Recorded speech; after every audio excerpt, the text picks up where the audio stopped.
The story begins with two commanders escorting a trembling young woman before the emperor.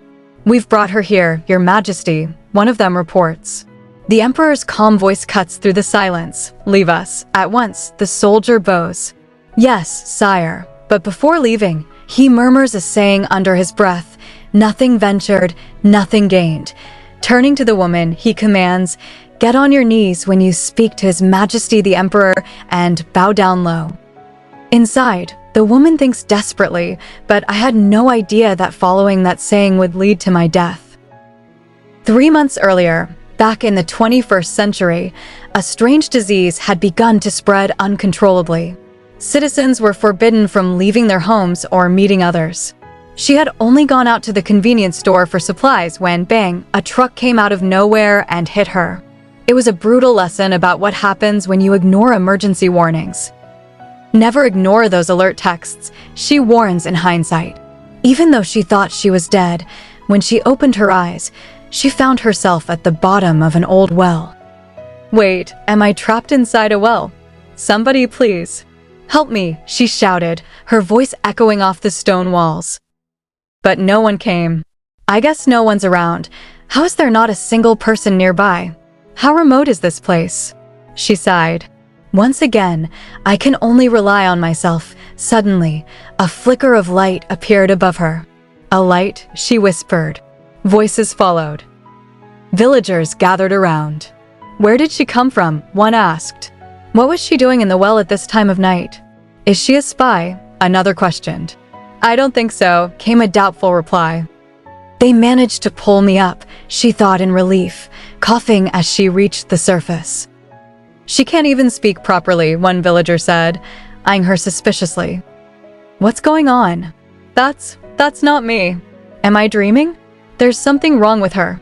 Panic swelled in her chest. Another villager asked gently, "Do you remember how you ended up in the well? Or your name, at least?" "Hold on, is this what I think it is?" she realized. Villagers who look like foreigners, dressed in strange clothes, speaking a language I've never heard, yet I can understand them. This must be God taking pity on me and giving me another chance. Gathering courage, she said, "My name is," then thought to herself, "In that case, I'll come up with a cool name that suits this new world." And proudly announced, "Ellenfiela Ruth demortia Irenaeus River Marguerite." The villagers stared in silence. "Oh my," an old man muttered. "You must have hit your head. How sad," another sighed. And so, she became Leffy. Rumors spread quickly. Some believed someone had hit her on the head and thrown her into the well, others that she had simply fallen. But every theory agreed on one thing: she must have hit her head hard. "All I did was come up with a name," she complained inwardly. "I was happy about starting a new life, but there was really nothing to do in this village." So, with curiosity burning inside her, she began gathering information and stumbled upon shocking news. "Did you hear?" a villager whispered. "His Majesty, Emperor Persilian, has been meeting up with that young lady a lot." "Do you think they'll get married?" another replied. "Oh, you mean Lady Regina?" Leffy froze. "Emperor Persilian and Lady Regina?" she gasped. "Wait, please tell me more." "Those two are characters from my favorite novel. The elegant yet straightforward noblewoman, Cyril von Regina, and the infamous emperor known as the Tyrant of Blood, Persilian de Eckhart, an outspoken heroine and a ruthless emperor soft only toward her. They were a perfect match, at least in her eyes. In truth, Persilian wasn't even the male lead. He barely appeared, and they never ended up together in the novel. Still, one good thing came out of this revelation. She had somehow landed inside her favorite novel. So naturally, the next step was obvious. "Hey, please don't cut in line," she shouted as she tried to get her fortune told. "Leffy," the fortune teller scolded, "you must wait your turn if you want your fortune told." But Leffy grinned to herself. "Make money," she thought. "Knowing the story means I know the future of this world." Using her knowledge of the novel, she reinvented herself as a fortune teller. "I can see it. My wealthy future. Money never lets me down." Soon, rumors of Leffy the fortune teller spread across the empire.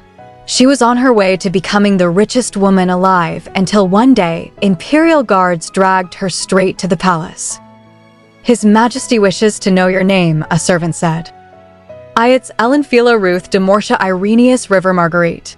"It's Leffy," she stammered.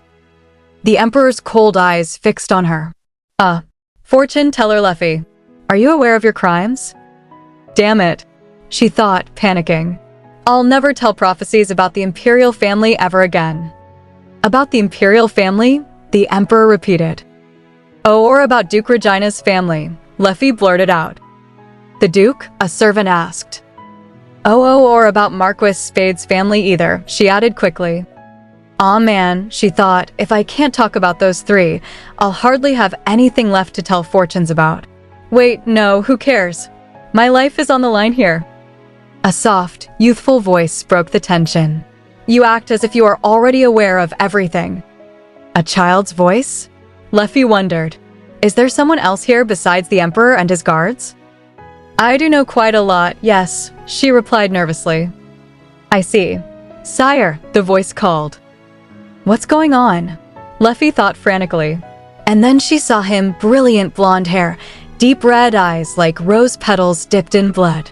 The Emperor known throughout the continent as the Tyrant, Priscillian de Eckhart. But Priscillian looked no older than a child. The little Emperor met her stunned gaze and said calmly, "In that case, tell me when I will be turning back to normal." Leffy's mind went blank. Why is he a child? Leffy's thoughts spun in chaos as realization struck her. So this was why Priscillian hardly appeared in the latter half of the novel? Her eyes widened in disbelief. "I thought he disappeared because he wasn't the love interest. Where's the writer? I need answers." So he stopped showing up because he turned into a kid. The little Emperor's cold voice cut through her panic. "I guess you don't know. Kill her." "Yes, sire," the servant replied immediately, drawing his weapon. "And no, that's not it," Leffy screamed, her voice trembling. The Emperor tilted his head slightly.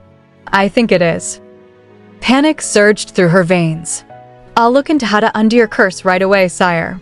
Please, give me some time," she pleaded desperately. Priscillian raised his hand calmly.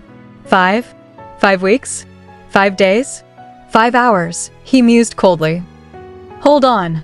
What do I do? I can't just die and leave all the money I made behind," she thought, her mind racing.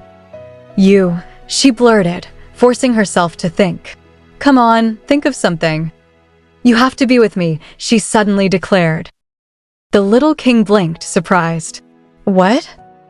"I cannot tell you right away how such a terrible thing happened to you, sire," Leffy said quickly, trying to sound confident, "but I believe it to be a curse. If you would like me to use my ability to see the future, I must be at your side in order to find out what this is." The boy's sharp red eyes narrowed. "How did you know it was a curse?" Inside, Leffy almost collapsed with relief. "I was just making stuff up, but I guess I was right." "Phew. There is a group of dastardly villains out to get you, sire," she added boldly. A knight nearby nodded. "The aristocracy has been behaving suspiciously, sire." "Thanks, Mr. Knight," she thought gratefully. "You made me think you were scary before, but you totally backed me up there." "You must allow me to stay by your side until I find out more about this curse," she continued, away from the prying eyes of other people. "This will take many days, so I cannot tell you exactly how long it will be, but you must keep me alive. The harder the problem, the longer I must stay nearby in order to find the answer." That should be enough to convince him not to kill me, right? She prayed silently. The little king studied her closely. "You're not just saying whatever you can think of to survive, are you? How am I supposed to trust you? Did you not call me here because of the rumors you heard about Leffy the fortune teller?" His words were sharp, but she took a deep breath and pressed on. "Therefore, I must conclude that your situation is dire. As soon as something happened to you, the court physician must have examined you first, and you must have gone to see the priests at the temple too." She straightened, repeating confidently, "And since none of them were able to help you, you must have asked for me as a last resort, right?" His red eyes glimmered. "Oh man," she thought nervously, if looks could kill, I guess tyrants really are a different breed. Then, at last, Priscillian spoke. Yes. Oh? Judging by his reaction, my guesses must not be that far off. Leffy thought triumphantly. I need to finish this off strong. Actually, she said slyly, I know about what you did a month ago with Lady Regina, Your Majesty. The boy's expression hardened. What? As Lady Regina boarded the ship to be part of a delegation to an allied kingdom, you gave her a bracelet made with red flowers, Leffy explained. There was an event at the Imperial Palace that day, but you snuck out. Everyone wondered, where is His Majesty? And in return, Lady Regina gifted you a pair of cufflinks. Then she raised her voice dramatically. I knew about what had happened to you, but I, Leffy the fortune teller, wouldn't dare impose on your majestic secret. What I just described was a clandestine meeting between Emperor Priscillian and Lady Regina. Only the knight by your side would have known about you sneaking out that day, and there was no way anyone could have overheard the conversation on the ship. You treasured those cufflinks so much that you hid them away somewhere safe and never even wore them. It was my favorite chapter, so I remember it clearly. Upon receiving the flower bracelet, Lady Regina said it was the color of your eyes. And you, sire? That's enough, the little king interrupted, his tone tight. Leffy thought, he must be embarrassed. There's no way I'd forget my favorite couple's moment. She smiled inwardly. That was their last scene together, but I had no idea it was because the emperor had been cursed.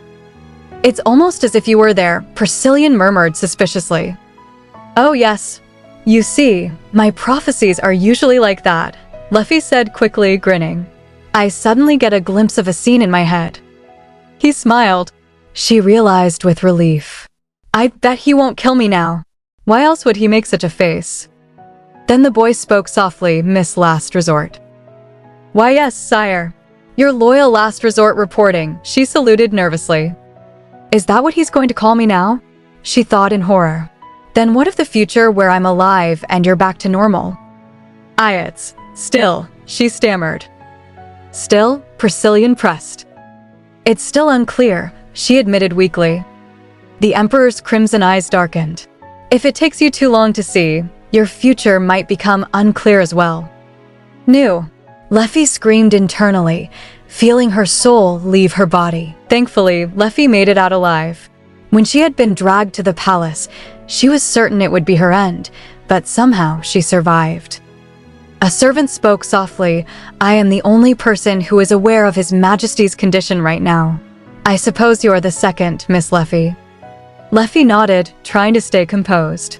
I see. I was assigned to the room right next to the Emperor's bedroom, she explained, and Millard filled me in on the details. It's been 10 days since Emperor Priscillian turned into a child. Just as I expected, they called in the court physician and a priest to examine him, but no one could come up with a solution. Those who saw the younger version of Priscillian were given a potion that erased the past 2 hours of their memory as they left the room. She paused before continuing, her voice low. There are mages in the Eckhart Empire as well, but they weren't called on. Entry forbidden, do not enter on penalty of death. It was mostly because the memory-erasing potion wouldn't have worked on a mage, but that wasn't all. Her expression darkened. First, Priscillian knows how to use magic. He was the most talented mage in the entire empire, and if he was cursed, then there was no way any other mage could help him. On top of that, all mages are registered with the Mage Tower, but that place is currently under Archduchess von Didu's control. Since the Mage Tower and the Archduchess could be behind the Emperor's curse, they wouldn't have been allowed to examine him. The servant replied, after turning into a child, His Majesty lost the ability to use magic. He said it is because he seems to have been returned to the time when he was 4, before his mana had even awakened. When did his mana awaken? Leffy asked. When he was 9. Leffy gasped. In that case, if he just waits for 5 years until he turns 9, then that would be terrible, right? This is why I'm here. To prevent such a tragedy. The servant continued calmly. The Mage Tower and Archduchess von Didu's are the most likely suspects, but since they have yet to do anything even after 10 days, it may be that they don't know when the curse will activate. I see, Leffy said quietly. We're managing imperial affairs for now, the servant explained, but the nobles are starting to ask questions because the emperor suddenly cancelled all of his official appearances. Now that 10 days have passed since any of the servants have seen him, I'm certain rumors are starting to spread. You must be aware of this already, Miss Leffy, but His Majesty has many enemies. Leffy smiled awkwardly. Haha, she knew what he meant. Millard was referring to the blood-stained path Persilian had taken to the throne. The emperor had killed all 4 of his siblings to secure his rule. The late emperor had suddenly coughed up blood and died of a heart attack right after a private meeting with Persilian. That was why people called the throne itself blood-stained, a legacy of the current emperor, Persilian. Sir Millard said, His Majesty believes there must be a clue inside the palace. So we have to find that, Leffy said, determination lighting her eyes. Yes, Millard nodded. Can you see where it is located? Leffy raised her hand, trying to look mystical. It's all so unclear. She groaned dramatically. I can't see a thing. Unbelievable. Millard sighed. For now, we plan to announce that His Majesty has gone on vacation. That should buy us some time to look for this item. Leffy glanced around the palace gardens. Okay, but how did this place get so overgrown? It hasn't been taken care of in a while, Millard replied. Why not? I'm sure it used to be pretty. Yes, Millard said, his tone somber. It was the late emperor's garden, after all. Leffy winced. I shouldn't say such things in front of the person rumored to have poisoned the former emperor. Just then, she noticed Persilian crouched over a flower pot. She blinked in confusion. What's wrong?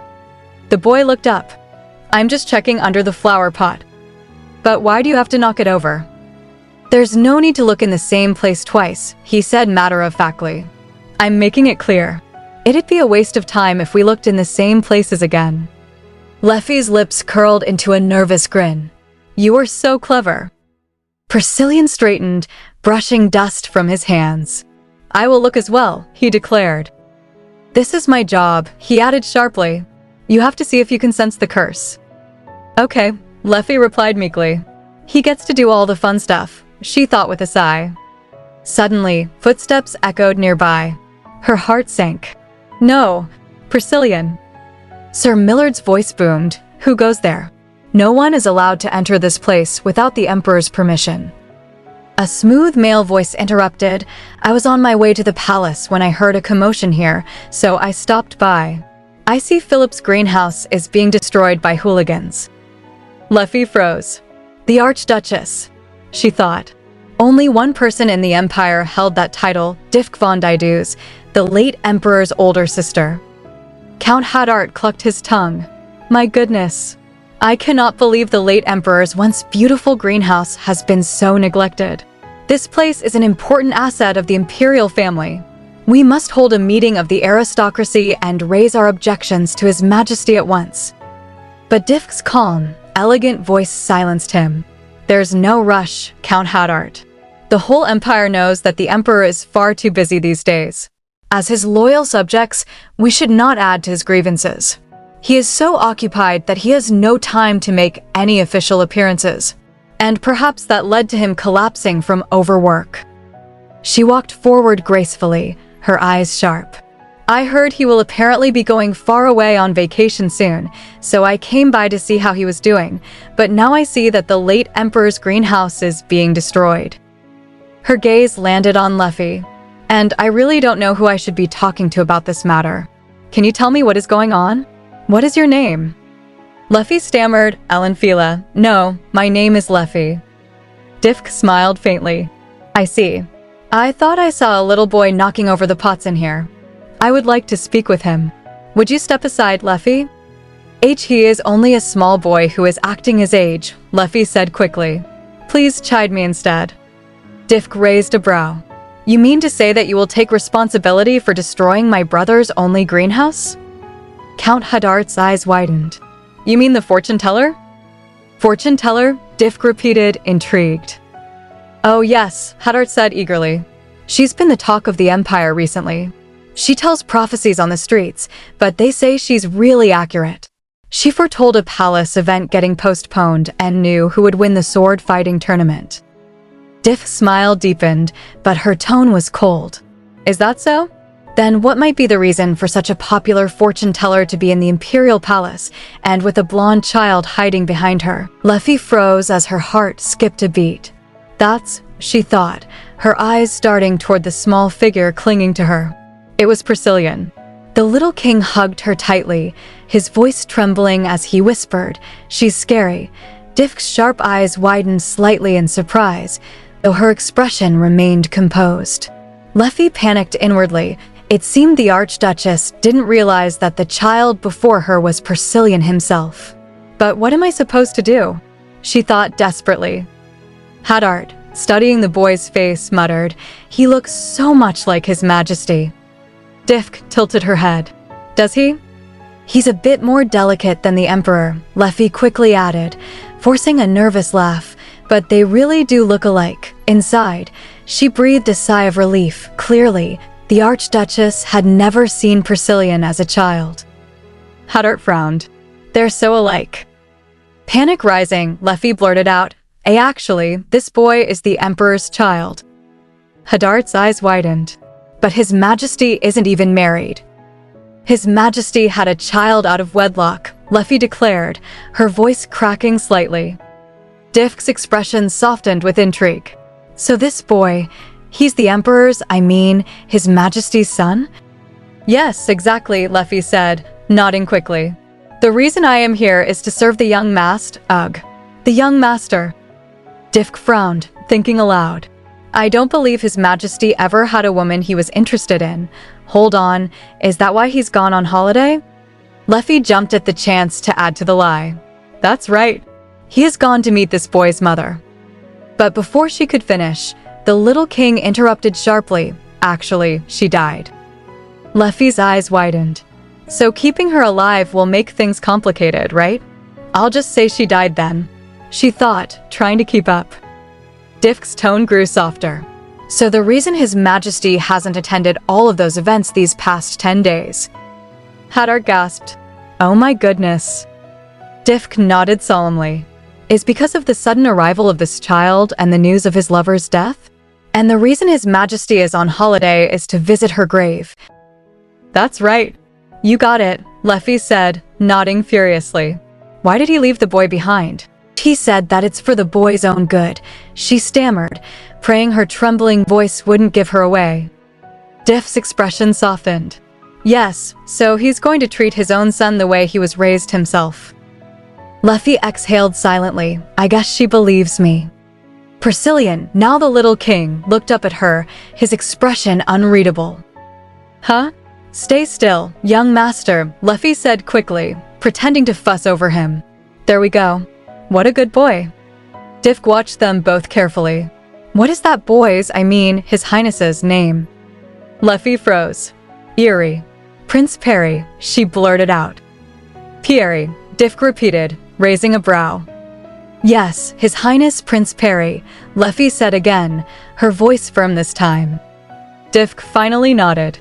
All right then, she bent down gracefully and said, Next time, I will greet you properly, Your Highness. Before leaving, she turned and added, Do remember that this is a place you cannot survive in unless you grow up to be strong. Leffy watched her go, thinking, he must like his new name. She turned to Millard with a smile. Oh, Sir Millard. That went well, didn't it?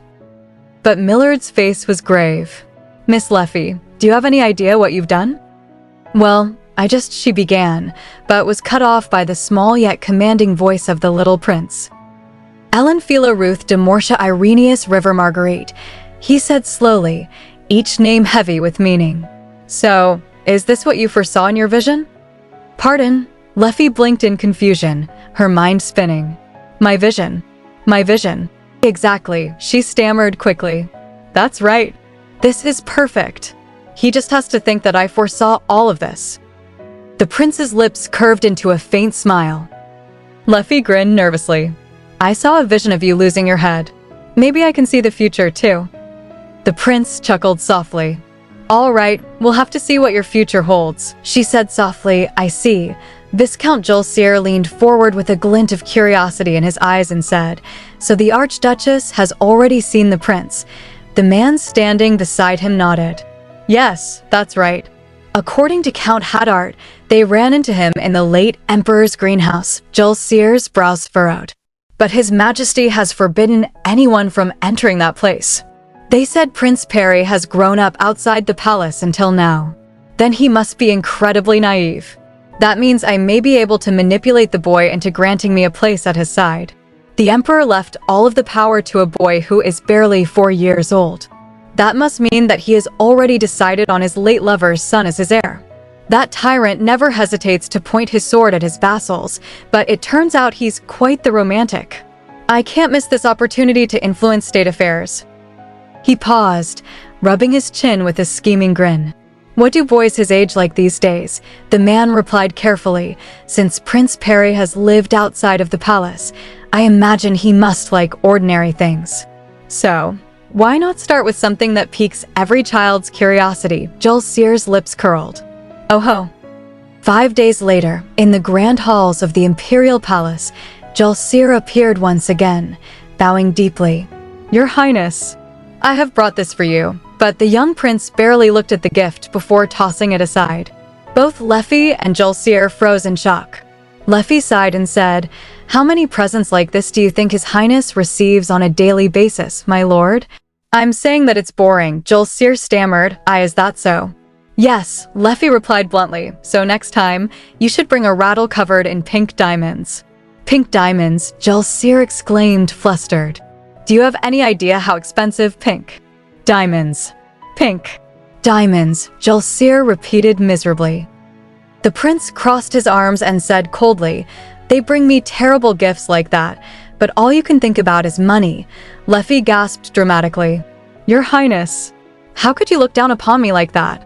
This is all a ruse to show the nobles how sophisticated your tastes are and to keep them from trying to ingratiate themselves with you so easily." "That's my big plan," the prince sighed. "Huh, never mind," Leffy whispered to herself, though. He didn't get angry. "I suppose all these changes have tired him out. When I first came up with Prince Perry, Priscillian was very upset." The prince's voice rose sharply. "He said that he was trying to tell me that I should say he's just a relative of mine." Leffy looked away awkwardly. But, she thought to herself, he just looks so different from me that saying we were relatives wouldn't have made any sense. He's just so cute and feisty. I felt wronged, and Priscillian ended up giving me a grace period. But surprisingly, the situation started getting better. No one had any suspicions about the sudden appearance of the prince. Maids often whispered among themselves, "How could he be so different from his father?" one said. Another giggled, "Right? He's just so adorable." And indeed, the fact that he looked exactly like the emperor only made his identity more believable. One maid even thought quietly, "I'm glad nobody seems to have known Priscillian as a kid." Thanks to Leffy's clever storytelling claiming that the poor prince missed his father, the boy was able to continue living in his own bedroom. From then on, Priscillian no longer had to hide within his own palace. Though, of course, there were moments when his patience wore thin. "I'm going to sew your mouth shut," he once shouted. Still, aside from the endless nobles trying to win his favor, things were going remarkably well. Rumors began to spread across the empire, rumors that painted Prince Perry as a tragic figure. The tale went that his mother had gone into hiding, fearing her son would be used as a tool if anyone discovered he was the emperor's child. She hid the boy from everyone, even his father. And when she passed away young, her dear friend, the fortune teller Leffy, could no longer bear the injustice. Out of loyalty and sorrow, she took the boy to the palace to meet his father. Ironically, Leffy hadn't come up with this story at all. It was born from the wild imaginations of servants and nobles. Still, Julcier approached her with wide eyes. "Miss Leffy, is it true that the reason His Highness came to the palace is—" But Count Haddart interrupted hastily. "Oh my, I shouldn't have asked. Forgive me. The memory must still be painful," Leffy simply thought. "All I did was reinforce their delusions." Later, She turned to the prince and said teasingly, "Your Majesty, isn't this much better than those 10 days you spent hiding in your own palace?" He scowled. Thanks to you, I've become a man who had a child out of wedlock. And a piece of garbage who let his lover die. Leffy's heart melted. Even when he's grumpy, he's still cute. Then she gasped. Oh, wait. Is this because of Lady Cyril? What does she have to do with any of this? The prince snapped. She has everything to do with it, Leffy insisted. The novel described Priscillian as taking a liking to Cyril because they had similar childhoods. He could empathize with her. Maybe we can ask her for help when she gets back. Don't involve that girl in this, he replied curtly. Leffy nearly squealed. Eek. He called her that girl. What a sweet way to call her. I knew it. My favorite couple was canon after all. Repeat after me. Canon. Canon. The king's voice echoed through the chamber. It will be a while until Cyril comes back. Are you saying you won't be able to solve this until then? Leffy panicked. And no, of course not. He warned, if I still haven't gone back to normal by the time she returns, you'd better get ready to say goodbye to your head. A servant entered, bowing low. May the Eckhart Empire flourish, Your Highness. The Archduchess has sent you a message. What is it? The prince asked. She says she will be holding a welcome banquet for you, Your Highness. Millet said sternly, You must have more knights to guard you, Your Majesty. The king raised an eyebrow. So you're saying you're too weak? You will be attending an official event as the prince, so you must be wary, sire. I am not confident in my ability to protect you by myself. The young prince simply nodded.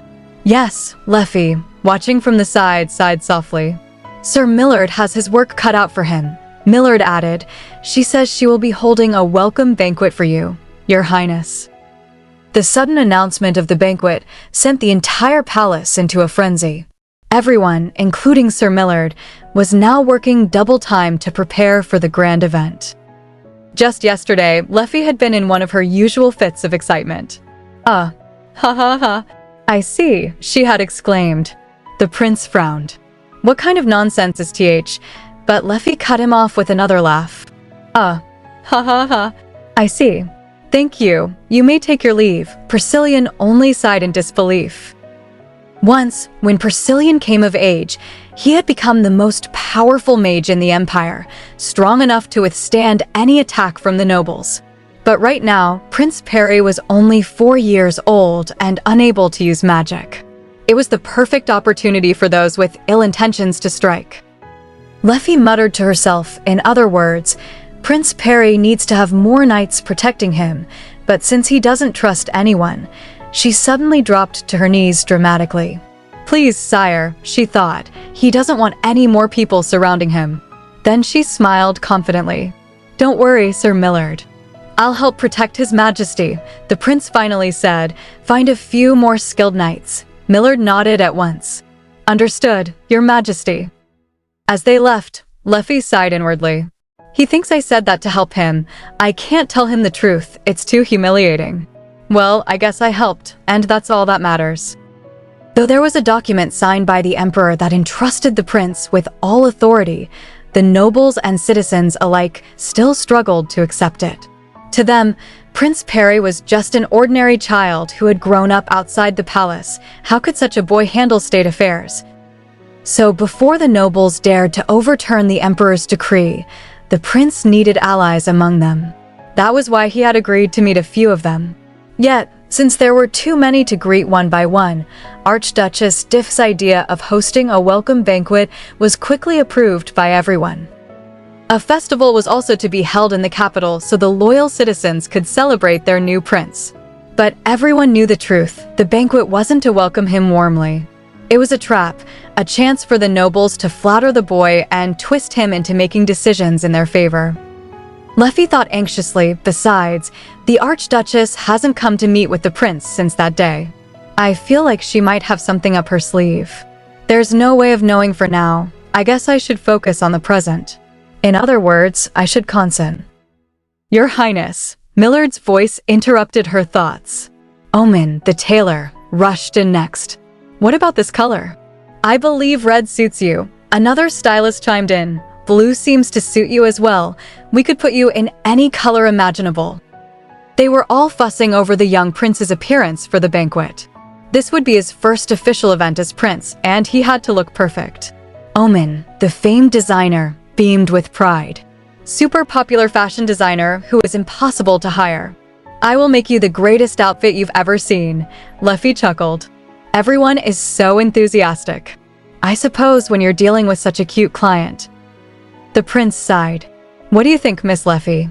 Everyone keeps asking for my input. It's hard to choose because everything looks so good on him, Luffy nodded proudly. I agree.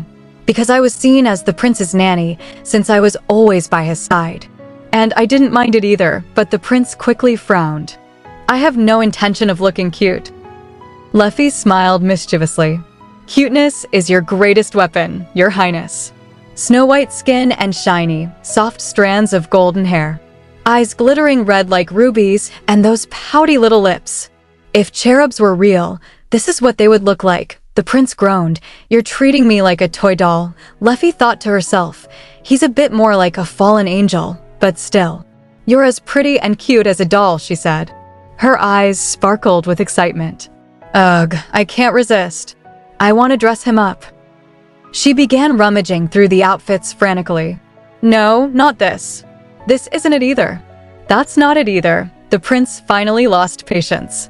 If you've lost your mind, get out, but Luffy stood firm. No, I cannot leave until I've found the accent piece that will make you shine. Then she teased, don't tell me you're going to say this was part of your vision too. I'll say it again, Your Highness. Cuteness is your greatest weapon. How many times do I have to tell you I don't want it? The prince snapped. Luffy pleaded, please reconsider, Your Highness. Cuteness triggers a protective instinct. In other words, it increases your chances of survival. When humans see cute little animals, they instinctively want to protect them, right? Elephants think humans are cute, so unless threatened, they don't harm them. They actually try to protect them. The prince's eye twitched. What's your point? Luffy explained passionately right now. The nobles are all waiting for the moment to strike and influence state affairs through you. You can defeat those hyenas with your cuteness, protect your right to the throne, and rule over the empire and beyond. Get out, the prince shouted, his face red. I thought you might have some great plan, but it was this. Get out, Luffy winced. Ow, ow. That mouth of yours is the problem, the prince yelled. Luffy only smiled. But Your Highness, I only speak the truth. There you go again with your lies. Oh, I did study politics, she said cheekily. Then, as she thought to herself, now's my chance. The prince began, what? But her attention drifted suddenly. Oh my goodness, he's a golden kitten. Hold on, who brought in all these cute accessories? He might be a kid, but he's still the prince. With the emperor gone, he's the most powerful person in the empire. Who would dare to, she gasped. Who brought in these ears? And just like that, the two of them, an exasperated prince and his overly enthusiastic companion, shared yet another ridiculous moment. We had just met, but we bonded immediately. Get out. Both of you. The prince finally shouted, his patience gone. A few days later, the long-awaited day finally arrived. It was the day everyone, except Persilian, had been anticipating. The day of the grand welcome banquet. The grand banquet hall shimmered under the glow of countless chandeliers. Luffy squinted, her eyes stinging from the overwhelming brilliance. Oh God, my eyes, she thought, silently groaning. The servants of the Imperial Palace had clearly done their utmost to make this the most luxurious welcome banquet imaginable, as if all the grandeur could hide the Emperor's absence. Nobles filled the room, some from the aristocratic society who sought to control the Emperor, others loyal to the Empire and its ruler. It was obvious that the servants wanted to prove that the Emperor was still in power through the extravagance of this event. Ironically, the aristocrats would also find satisfaction in this grandeur, for the more powerful the throne appeared, the more influence they could exert over it. Turning to the young prince beside her, Luffy murmured, Your Highness, you should really look for a loyal noble to rely on tonight. But the prince's tone was firm as he replied, I will do no such thing. She sighed. Oh, come on. It's not a bad idea to get closer to a few nobles in order to get a closer look at the aristocracy. Persilian de Eckhart, the young crown prince, trusted no one but himself. The only noble he'd ever been close to was Cyril von Regina. He had survived this long solely through his own intelligence and magical talent. Yet now, Leffy thought, perhaps it was time for him to gather loyal vassals, those who could stand by him as he grew into his power.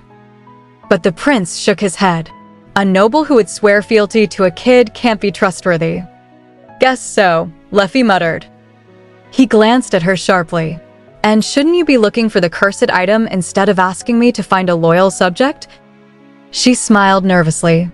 I think the search would go much more smoothly after you've gathered a group of trusty vassals and secured your standing.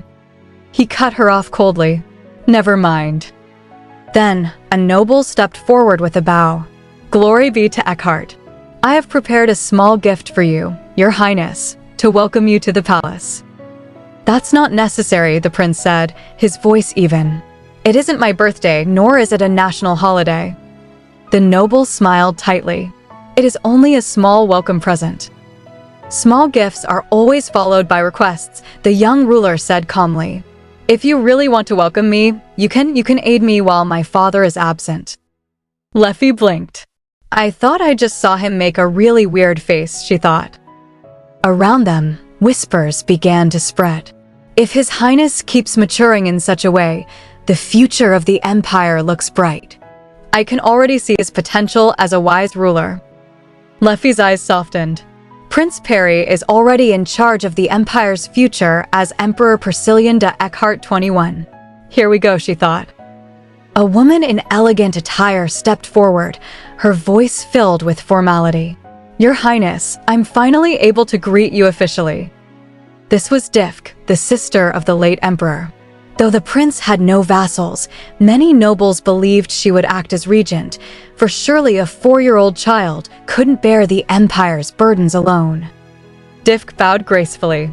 I apologize for not showing you the appropriate amount of respect when we first met. The prince waved it off. It's fine. Don't apologize. You must be so overwhelmed by the sudden burden placed on your shoulders, she continued softly. The passing of your mother must have been difficult on its own, but now His Majesty, your father, is absent as well. Please let me know if it all becomes too much for you, Your Highness. I am your family after all. Leffy thought quickly, that's right. Difk is the sister of the late emperor, so she'd be his great-aunt. Thank you, great-aunt, the prince said with a polite smile. But I will try to make it work on my own. Thank you for being so familiar with me, Your Highness, Difk replied. If ever you need me, I will be here for you as your great-aunt. That's very reassuring, the boy said, his tone gentle but sharp. But I heard that you said this to my father. If you want to survive, don't rely on anyone but yourself. All you have to offer is your imperial blood, so use that to your advantage. And didn't you say last time that I won't survive unless I grow up to be strong? Leffy froze. It's gotten really hard to breathe. Difk's face stiffened, her voice faltering. Ha ha ha, I believe you will do very well, Your Highness. The prince smiled faintly. Talking to the Archduchess is exhausting. Then talk to me instead, Your Highness, Leffy offered with a grin. Talking to you gives me a headache, he replied dryly. She puffed her cheeks. Okay, 1 cold glass of lemonade, please. Yes, miss, a maid answered quickly. Leffy handed the drink to him. Some lemonade for you, Your Highness. It helps with headaches. The prince wordlessly snatched it. She blinked. Sir Millard? She thought as the night approached. You can take your leave, Millard ordered a soldier. No, please, the soldier cried. What's all the commotion about? Millard wondered. The prince looked over. What's going on? One of the knights we picked to stand guard tripped on the stairs outside and hurt his leg, Millard explained. I told him to go home, but he insists on staying by your side, Your Highness. Such impressive loyalty, the prince said. The soldier bowed low. It is only a twisted ankle. Please allow me the honor of guarding you till the end, Your Highness. But Millard's eyes narrowed. You have a different sword. I saw you with another one earlier today. Pardon? It is the same sword, the soldier stammered. Luffy squinted. Is it different? It looks the same to me. Fine, the prince said finally. Thank you, the soldier replied with relief. Quiet down, the prince ordered. His expression darkened slightly, a shadow flickering in his eyes. Your Highness, did something happen? Luffy began, but she was abruptly interrupted. Your Highness, a loud voice boomed across the hall. I am so glad to hear that you have returned to the palace in good health. I am Viscount Glamavra. You must have had such a hard time growing up outside of the palace. You lost your mother at such a young age, and His Majesty left you here all alone as soon as you arrived. What a heartless father. If it is all right with you, Your Highness, you may call me father instead. Luffy froze, her lips twitching. Ooh. From the crowd, whispers rippled like a wave. Look at this guy. He just got a ticket for the express train to hell. Luffy found herself unable to believe that Glamavra had just insulted the Emperor as a heartless father right in front of Persilian, then demanded the prince call him father. She mused that she hadn't even heard of his family, meaning he was likely from outside the capital, and worried that such people tended to be erased from the story, hoping he would survive. Glamavra, oblivious to the danger, loudly proclaimed that he, too, had grown up without a proper father figure and could relate to His Highness better than anyone, but the king abruptly ordered him to leave. Whispers immediately spread among the crowd about the Countess' heinous rumors concerning His Majesty, calling him a heartless monster who would slaughter people easily. Glamavra, still attempting to stand tall, declared he would protect the prince himself, like a tree able to withstand any storm, before stammering when the prince suddenly shouted for a sword. Luffy instantly thought the Viscount's life was over. The king nervously handed the prince a sword. Luffy tried not to laugh, wondering how the child planned to kill the man, only for the prince to shout, "Draw that sword. And kill yourself with it." Luffy found the command ingenious. The surrounding people whispered that he was truly like father, like son. Luffy was suddenly halted by a realization. The king was actually there, and he spoke, warning Glamavra that insulting his father in front of him was no different from insulting the throne. Glamavra desperately pleaded that it was not his intent, but the king coldly replied that if he hadn't known his words would come across that way, he should have kept his mouth shut. Realizing how bad the situation was, Luffy interjected, suggesting His Highness shouldn't spill blood on such a happy occasion. The prince insisted the man had insulted him, no, his father. Luffy acknowledged that Glamavra had insulted the Emperor without realizing who he was speaking to, but agreed the Viscount had behaved too rashly by telling a child about his father's notoriety. She gently suggested that it wouldn't look good to be so violent when everyone was there to welcome him, and asked him to forgive the Viscount just this once, since he was so generous. Glamavra begged for forgiveness. Luffy then whispered a suggestion in the prince's ear. The prince, with an oh-ho, agreed that this was not the time for spilling blood and let the Viscount live. In exchange, the prince commanded that from now on, whenever Glamavra spoke, he must bark at the end of every sentence so everyone would know what a dog he was. When Glamavra stammered, the prince threatened to remove his head, causing the Viscount to yelp his thanks and attempt a pitiful arf, arf. The prince deemed arf too cute and changed the order to woof instead, with the Viscount repeating a miserable woof woof. The prince commanded everyone gathered to report it if Viscount Glamavra failed to add woof woof to his sentences. Announcing he needed fresh air, the prince accepted Luffy's company, dismissing her offer to leave him alone by stating he didn't trust her to not let something slip in front of the nobles. Luffy defended her loyalty, which the prince scoffed at, reminding her she was only there because he had threatened to kill her. Luffy couldn't deny it, thinking she might confess everything if the nobles kidnapped her and tried to kill her. She recalled the woof woof command, thinking it was both cute and horrible, confirming the prince was exactly like his father. She noted how every one of Prince Perry's actions was being watched and judged by the nobles, who were clearly wary of the throne. She admired the prince's strength in securing the throne by keeping the nobles at bay with only a few loyal knights, finding his constant vigilance tiring. The prince responded that it wouldn't be tiring if she hurried up and took care of the curse, to which she replied the future was still shrouded in darkness. She offered a shoulder massage, which he refused. Leffy noted that he must be getting sleepy, observing that Persilian tended to get tired more often in a child's body, and retaining an adult's mind seemed to be exhausting him further. She remembered he had started dozing off when they were dressing him up, which she found cute, and suggested he return to his room to sleep. The little prince, however, cried out that he couldn't leave his own welcome banquet early.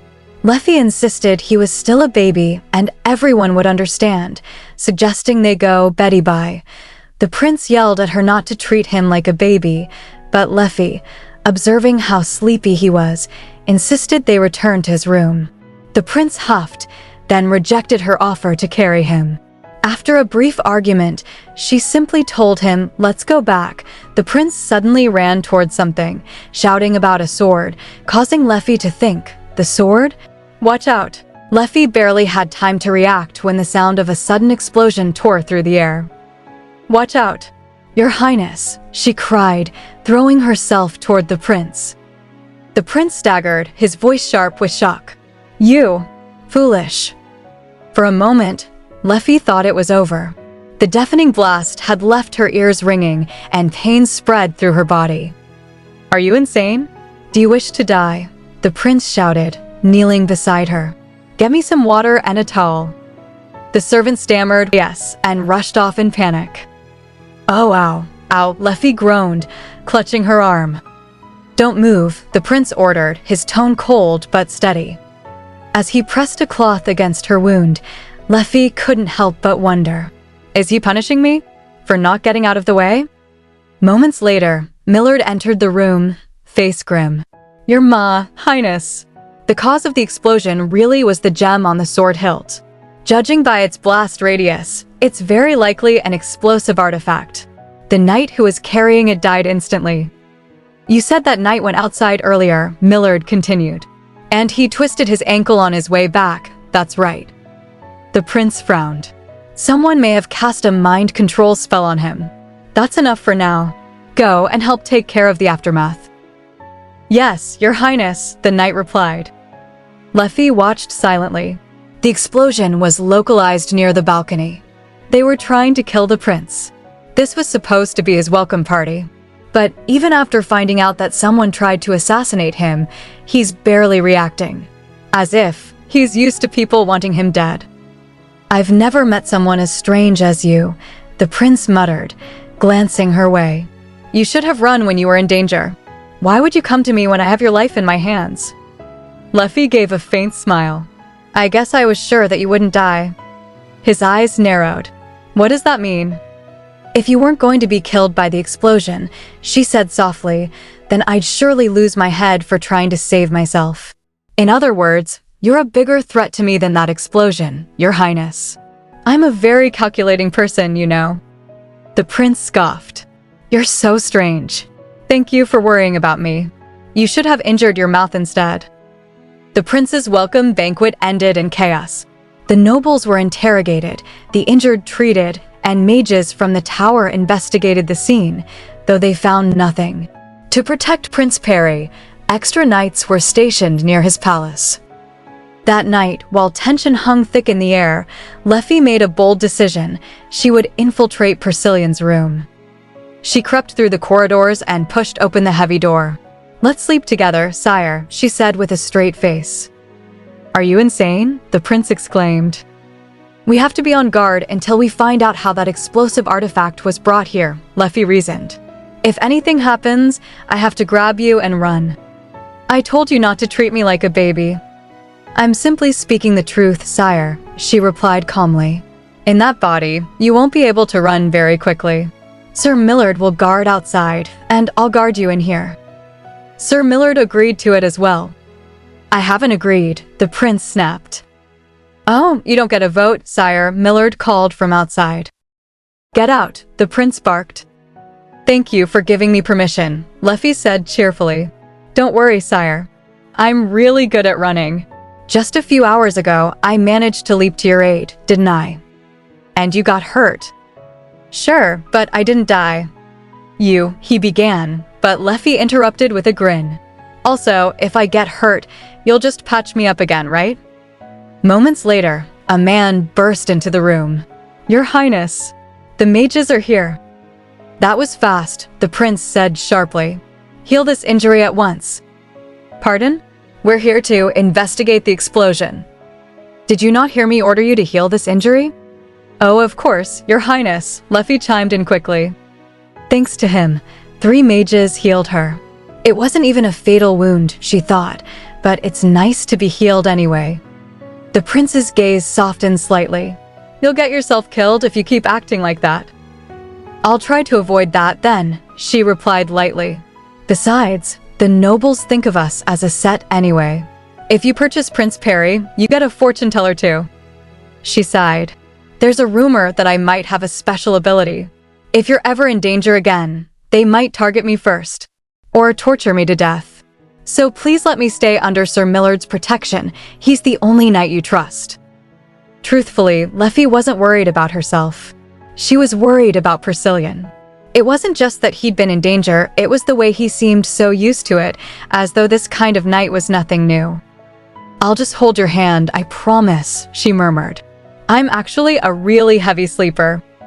Then you won't be able to protect me at all, the prince retorted. Sounds like I'll have to wake you. That would be great, but just kidding, she said quickly. I wake up fast if someone's nearby. And since you're a light sleeper, you just have to wave your hand in my face. I'll wake up, grab you, and run. His brows furrowed. How did you even know I'm a light sleeper? Because I read it in the novel, she thought in panic. You're very sensitive to noise, she stammered. So I guessed. I'm glad I was right. Persilian had always been a light sleeper, so much that even a whisper could wake him.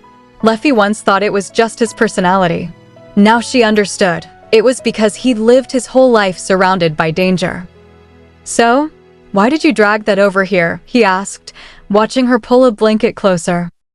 I'll sleep here, she said. I'll stretch my arm out, so please just hold my hand. And turn off the lights. Seriously? Come up here. Pardon. I'm telling you to sleep on the bed. It's big enough. I am a woman of modesty, sire. If you're going to spew nonsense like that, get out. She blinked in disbelief. The Persilian who trusts no one is letting me sleep next to him? Ooh, it's so soft. Hold my hand, sire, she whispered. Being this close is more than enough, he said. If we're in danger, I'll wake you. I wanted to hold his little baby hand, she thought wistfully. I said no, stop. He sighed, lowering his hand near hers. I'm just placing it closer so you can wake me more easily. If you have nightmares, you can hold it too. You're treating me like a baby again, he blurted. Leffy smiled softly. I'm your last resort, right?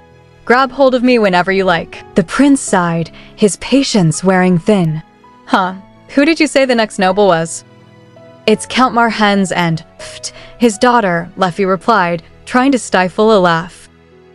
Stop laughing, he warned, eyes narrowing. I didn't laugh, she said quickly, though her lips trembled. But it's just so funny, she thought, biting her lip to keep from laughing. A few hours ago. She remembered the earlier encounter vividly. Millard had stood before the prince with an unusually proud expression. May House Eckhart flourish, Your Highness. This is my daughter. A tiny girl stepped forward, bowing deeply. Hello, Your Highness.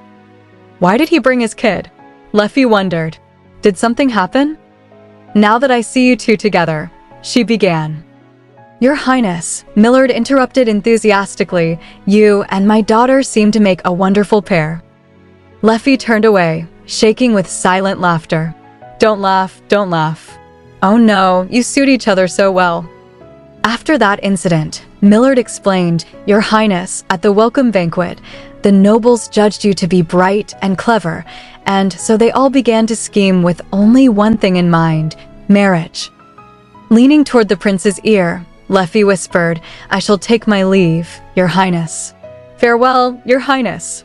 Pfft, haha. The prince groaned. Stop laughing.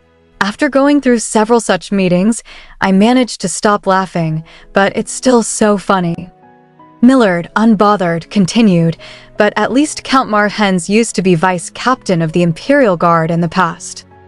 Don't you think he'll be able to help with the investigation? Leffy asked. He is one of the Archduchess's vassals, the prince replied flatly.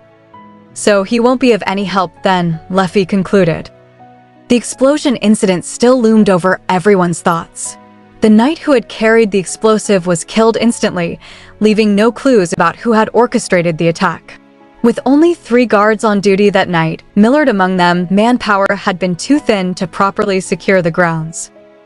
And the knight who died was in charge of patrolling outside, Leffy explained. So we have no way of knowing who he ran into. Though this happened because he didn't have enough people, Millard took it to heart and felt responsible. He's putting together a proper guard regiment now, even holding tryouts. Having a few more skilled knights would definitely be reassuring, she added. A knock echoed at the door. Count Marhens will be arriving soon. He's bringing his daughter, who is 5 years old, Your Highness, Leffy said playfully. I don't care, the prince muttered. You never know what the future holds, she teased, so you should take a good look. If I do, I'd be a madman. She's only 5, he snapped. Technically, she's older than you. You're just 4. Shut up. Leffy blinked. I think he told me to shut up, but it feels like he just cursed me. I thought he couldn't use magic. If you're just going to keep spewing nonsense, you can leave and rest, the prince said coldly. I really am all better now, sire, Leffy insisted. Do you really think an injury from an explosion can heal that quickly? Persilian mentioned it often, magic couldn't completely heal internal wounds. Magic can't fix everything, he thought grimly. I really am fine, Leffy said with a soft smile. You must be overprotective of me, sire. I'm sending you away because you're noisy, he muttered. The door opened again.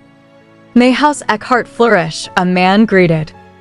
A small girl followed, her voice trembling. F. Flourish. Thank you for visiting me. The long trip must have been exhausting. Leffy leaned close to the prince and whispered, Your Highness, yet another little lady just fell in love with you. I told you not to tell me these things, he muttered, trying to remain composed. I was worried about you, but I'm glad to see you're well, Your Highness, the man said. Yes, the prince replied curtly. It hurts, Leffy whispered under her breath, watching the little girl's awkward attempt at charm. Are you all right, Daisy? The man asked, turning to his daughter. Look at her, Leffy thought. Trying her best, even though he's ignoring her. But compared to those other young ladies who threw themselves at him, she's calmer. Maybe it's because she's a year older. One of the others practically cried when he ignored her. Daisy's not giving up, though. Leffy smiled kindly. Which cookie is tastier? Oh, the chocolate chip cookie is good. It's as sweet. Your Highness, which cookie should I eat? The little girl asked eagerly. Whichever one you want, the prince replied. If you don't pick one for me, I won't be able to choose. Oh, haha, just pick one, Daisy, the man said awkwardly. I can't, unless His Highness tells me which one. The prince sighed. Eat the chocolate chip cookie. Okay, here. You can have some too, Your Highness, the girl said brightly, holding out the cookie. He ignored her. Leffy thought with mild horror. The little girl puffed up her cheeks. You. Oh no, Your Highness. Watch out, Leffy shouted, lunging forward. Did I just catch it? Great catch, she thought, holding up the cookie fragment triumphantly. Daisy's unbelievably weak throw turned into an unexpected trick shot. Your Highness, this is from your guest, Leffy said, handing him the piece. The man paled, turning away in shame. Daisy, you can't do that. Please don't. He bowed deeply. I'm so sorry, Your Highness. My daughter is still too young and immature. Please blame me for this. Of course, the prince said. Pardon. He straightened, his gaze icy. You didn't tell her to behave before stepping inside this room. Seconds, you didn't keep an eye on your immature child. You must take responsibility for both of these, he said coolly. Leffy hid her face, trying not to laugh. Maybe Bark Bark would be good this time, she thought. He glared sharply. First, you failed to teach her proper behavior before stepping into this room. Second, you didn't keep an eye on your immature child. You must take responsibility for both. A cruel smile curved his lips. Maybe Bark Bark would be good this time. Count Martins cried out, trembling. Ivy just started a new company, so I will have a lot of meetings to speak at. Please, please don't make me say Bark Bark. The Emperor raised his hand. His cold eyes flickered toward Daisy, who was trembling in her seat. Then he lowered his hand and said calmly, I'll leave it to you to tell the other nobles not to bring their children to see me anymore. Count Martins blinked. Pardon, the Emperor broke a cookie in half with a snap, smiling. After today, if any other noble dares bring their child here, your head will end up like this cookie. Count Martins paled and bowed. Understood, Your Highness. Thank you for your generous understanding. He fled the room, his daughter Daisy looking back one last time before leaving. The Emperor slid across the sofa and let out a heavy sigh, pressing his forehead with one hand. I'll have to tell them to serve only one kind of cookie from now on. Leafy grinned. The chocolate chip cookies would be good. The Emperor narrowed his eyes. You, she chuckled. But you never raised your voice at the little lady. How admirable, Leafy knew. In the past few days, many little noble ladies had tried all sorts of tricks to get Priscillian's attention. Daisy was only the first to throw something at him. Yet, not once did he take out his anger on a child. Just now he had glared only at Count Martins. Could it be that you let it slide because you were interested in Miss Daisy? Leafy teased. The Emperor snapped. What kind of garbage adult would have feelings for a child? Leafy flinched. Now I regret teasing him like that. He muttered lowly. Children shouldn't be blamed. They don't know any better. Perhaps they act that way because their parents were too doing. Then he suddenly stopped. His expression hardened, eyes turning distant. Leafy thought quickly. The novel never talked much about Priscillian's childhood. It was only described as similar to that of Lady Searle's, and Searle's childhood was miserable. Her mother passed away when she was young, and Searle had to endure bullying from everyone at the Duke's manor. No matter what she did, she had to be careful, and she spent her childhood trying not to get in anyone's way. Later, she discovered her immense talent as a sword fighter and even became the official successor to her family. But her miserable childhood would still haunt her at times. If Priscillian's childhood was similar to hers, I wanted those two to end up together because I loved how much they had in common. But it feels strange watching him reminisce about his past right in front of me. The emotions I see in his eyes are far too complex to simply be described as sadness. Determined, Leafy raised her voice. Your Highness, you can do whatever you want. Throw a cookie. Throw it as far as you want. She pushed a cookie toward him, smiling brightly. The Emperor's lips curved faintly. Huh. So, you're saying I can do anything I want, huh? He's been smiling more lately, and I'm the one making him laugh more, Leafy thought proudly. Yes, she declared. Then I'd like to sew your mouth shut. Be quiet, she froze. Does he really have to get so sensitive about a little teasing? He continued. Anyway, I'm keeping you by my side because you promised to uncover the curse. But are you even making progress? It doesn't look like it. I am doing my best, she stammered. It's just the cursed object is too well hidden. Go and look for it. Then he waved her away. She banged on the closed door. How could you kick me out like this? Who's going to protect you from flying cookies? Quiet down, he shouted from inside. Sniffling, she rubbed her eyes and sobbed, her shoulders trembling. She took a hesitant step forward, then froze at the sound of approaching footsteps. Another sob escaped her as the steps drew nearer. I guess I've been neglecting the treasure hunt quest lately, she thought miserably. I should be looking around more. Suddenly, Count Martins appeared before her. Miss Leafy, I have something to tell you. Leafy jolted in surprise. It's got kicked out right before me, Count Martins. Yes, he said. I actually had something I needed to give to His Highness, but I left so quickly that I wasn't able to. He held out an envelope. Could you give it to him instead, Miss Leafy? She accepted the envelope and opened it. Documents, her eyes widened. This is a detailed list of knights. Blinking at the names, she frowned. He must have compiled it because word got around about the prince's guard recruiting more knights. But most of the knights on here are children of nobles. I used to be vice captain of the Imperial Knights, Count Martins explained. All of the knights on that list are trustworthy men. Leafy only shrugged. Lowering his voice, he leaned closer. To be frank, the Archduchess asked me to make sure His Highness receives this list. Pardon? Archduchess von Didas? Leafy gasped. Yes, indeed. She ordered me to hand him this list, as it will be of great help. She really does care for him. His Highness is her only relative after all. Leafy smiled awkwardly, though her thoughts spun darkly. No matter how you look at it, this is an attempt at nepotism. Should I really give this to Priscillian? The Archduchess sent documents through someone.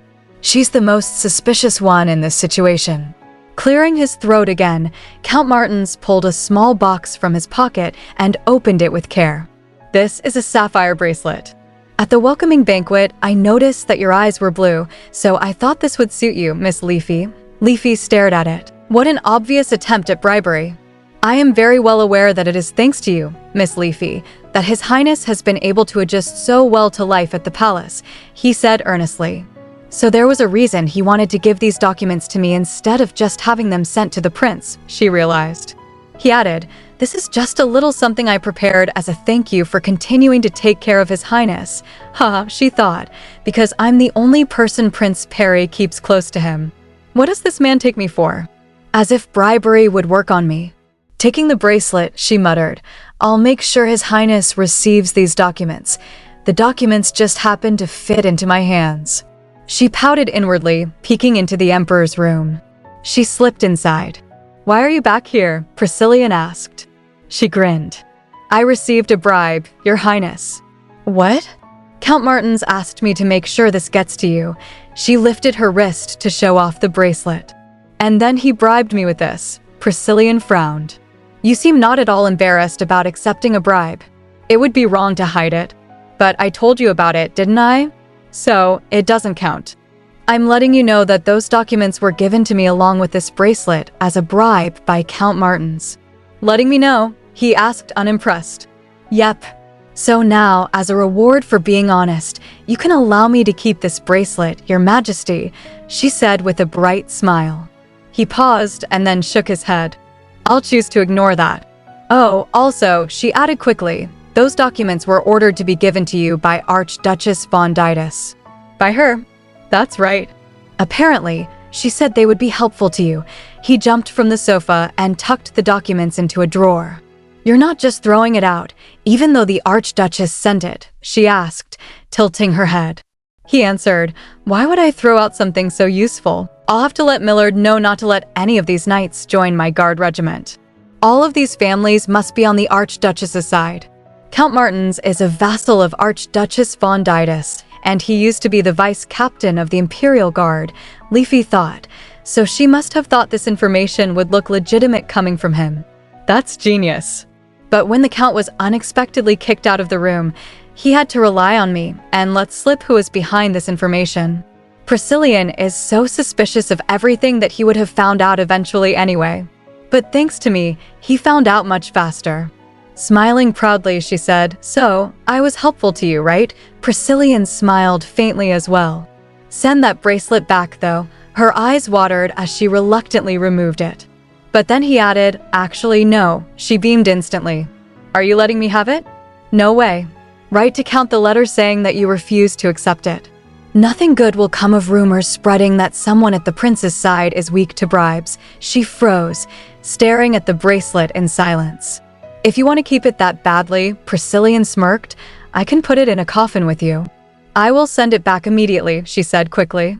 Later, while writing the rejection letter, Leafy groaned inwardly.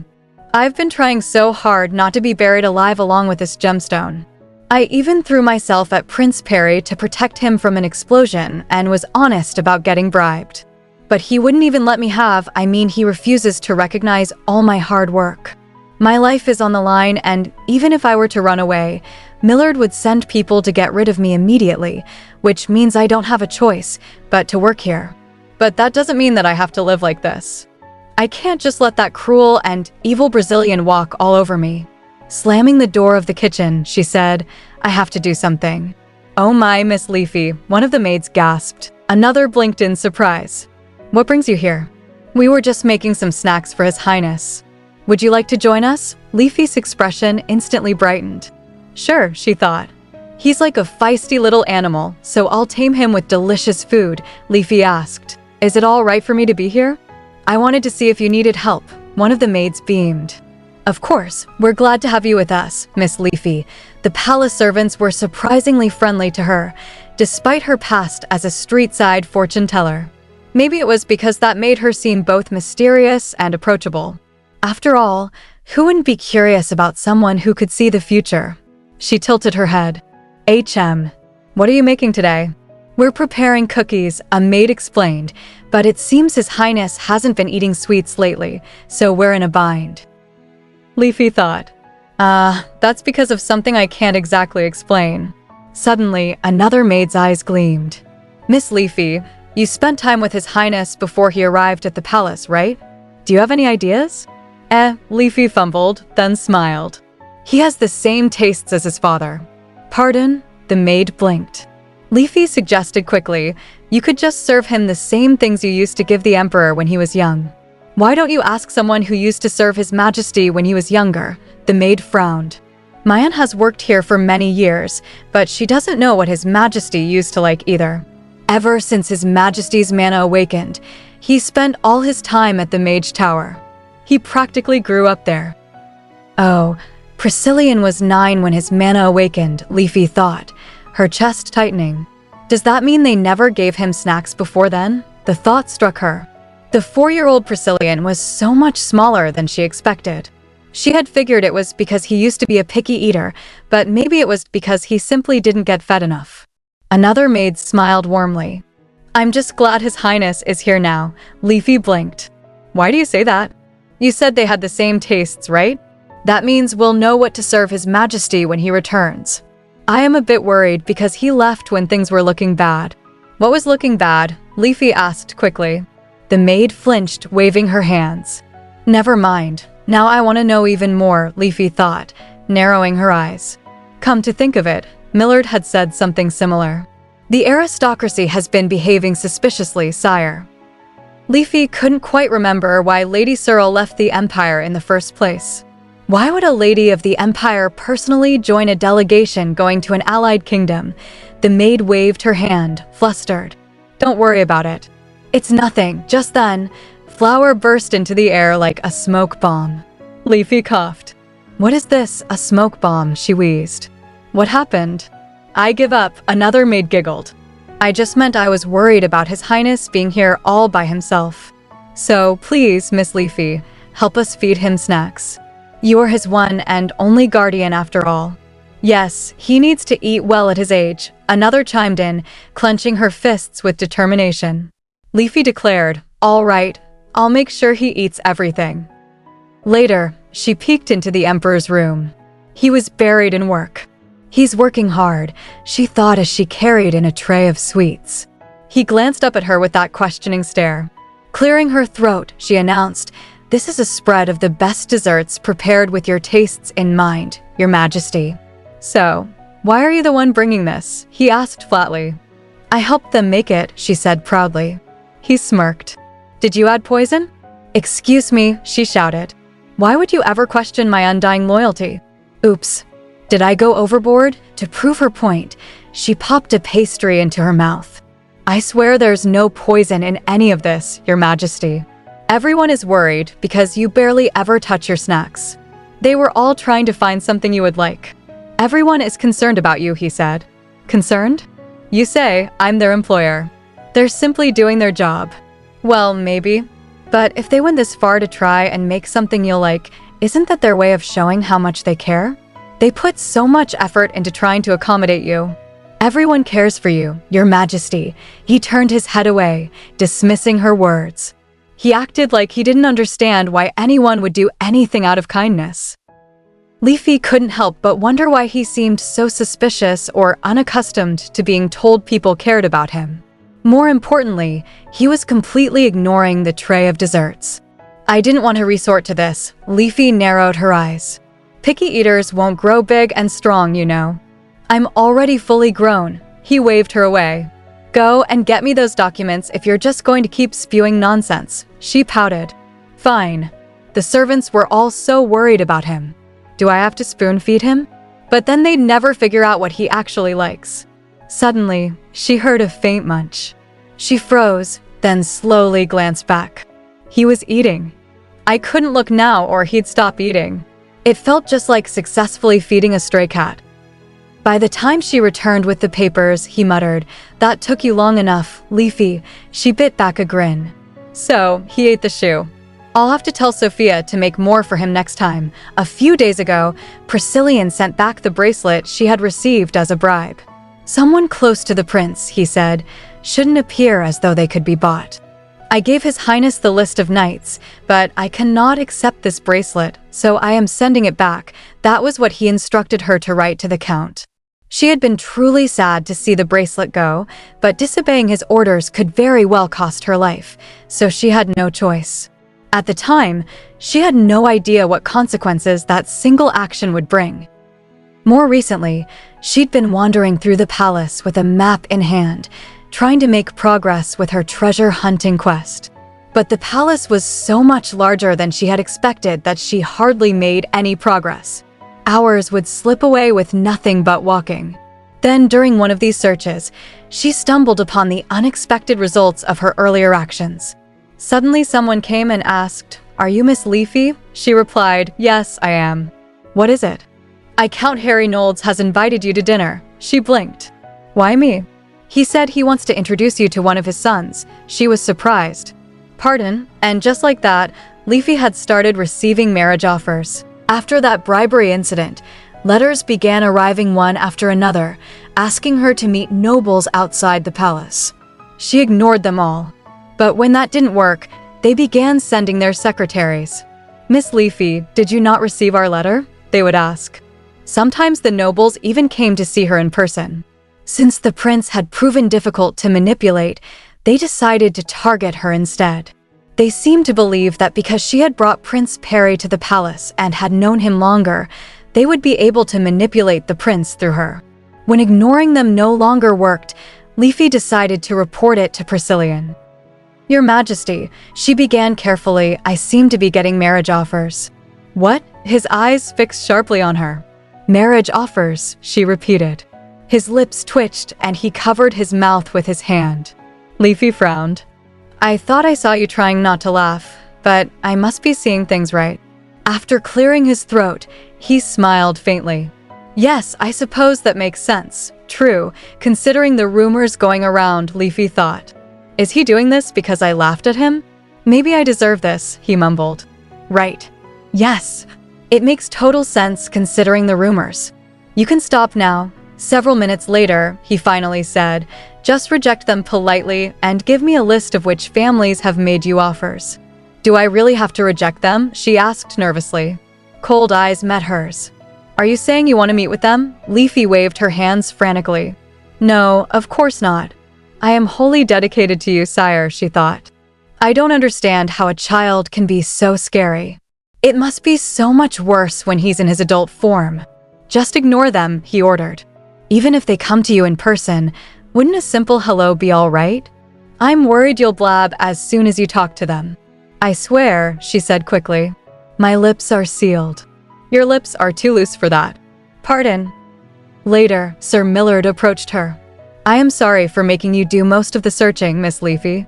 "Well," she replied, "you've been busy recruiting more knights for the Prince's Guard, and His Majesty has to handle state affairs, so I'm the only one who has time." Priscillian seemed a bit concerned, too. "Considering that bombing incident, I'll assign a knight to you," he had said. So, he assigned someone to guard her. It might have been that he just wanted to make sure she wasn't going around blabbing. But she accepted the offer gratefully. "I suppose it's all up to me," she sighed aloud. "I have to walk around this absurdly gigantic palace, fighting the fear of getting lost at any moment." Millard teased, "It would be great if you could just locate it with your visions." Giving him a thumbs up, she grinned. "I'm doing my best every single day to lift the curse for His Majesty's sake." "I see." His smile was gentle, but his words were sharp. Sir Millard seems so kind, but he can be so cold sometimes, Leafy thought. It seems His Majesty values you quite a bit, he continued, seeing that he ordered a knight to guard her.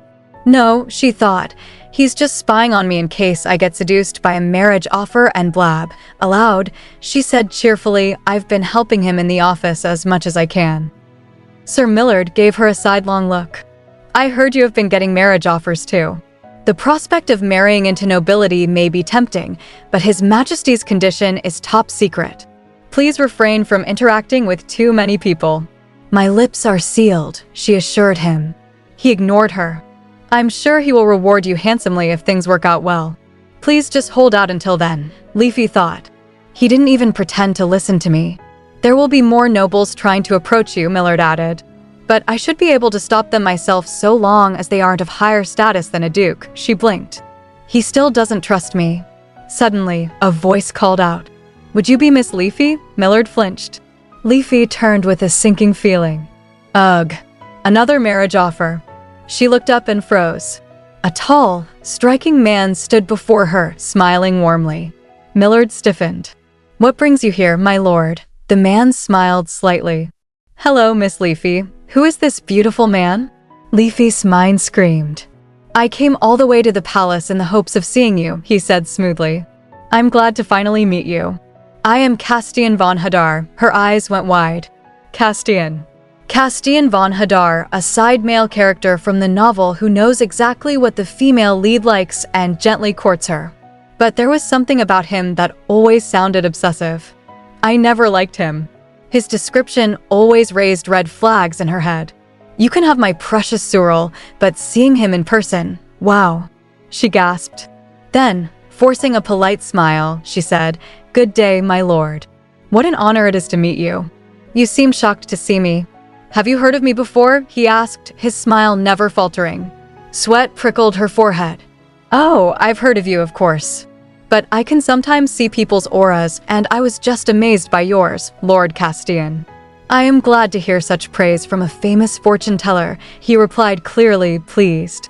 I would like to have a word with you. Why did you have to trigger this event? Leafy groaned inwardly, her eyes sparkling despite herself. In the novel, Cyril was totally uninterested in Castian. How could she resist him like this? He's gorgeous. He tilted his head. Do you have something to say to me, Miss Leafy? She quickly shook her head. No, it's just that your aura is so bright. The future of the Hadar Duchy seems very hopeful. Castian beamed. I don't know what to say. Thank you for your kind words. Wow, he might actually win me over. Clearing her throat, she asked, So, what was it you wanted to discuss with me? The whole empire is talking about His Highness and you, Miss Leafy, he said gravely. As the one and only guardian of the prince, I thought it my duty to pay you a visit as a member of House Hadar. My house is loyal to the imperial family after all. The recent chaos had me worried, but seeing you in person is very reassuring, Leafy thought. Hadar really was a family that supported the emperor from behind the scenes. They did things quietly, as if they wanted to avoid attention. Flattery should be answered with more flattery. She smiled and said, I know the capital has been in an uproar due to the prince's sudden appearance. That is why I am doing my best to support His Highness. Hearing that you are on our side is very reassuring, my lord. Castian inclined his head graciously. Indeed, please do not hesitate to let me know if I can be of any help. I spent some time with His Majesty at the Mage Tower, so I feel oddly connected to his son. Pardon? Leafy blinked. I spent a year at the Mage Tower when I was 14, he explained. Life there did not suit me, so I switched to being tutored after that. But I did run into His Majesty a few times while I was there. Come to think of it, Leafy mused. The two duchies of the empire were famous for their differing affinities, the Regina Duchy for its swordsmanship and the Hadar Duchy for its magic. So, in other words, Castian must be a mage. But were mages always this in shape? She thought they tended to be on the skinnier side. Is this what they call a strength mage? Her cheeks warmed as she stared, and Castian noticed. He chuckled softly, which only made her fluster more. She gasped. Does that mean you're a childhood friend of His Majesty? That would have been an honor, but sadly no, he replied with a wistful smile. I did actually try to talk to him a few times, but he always ignored me, so he was always a loner, Leafy thought. Castian sighed.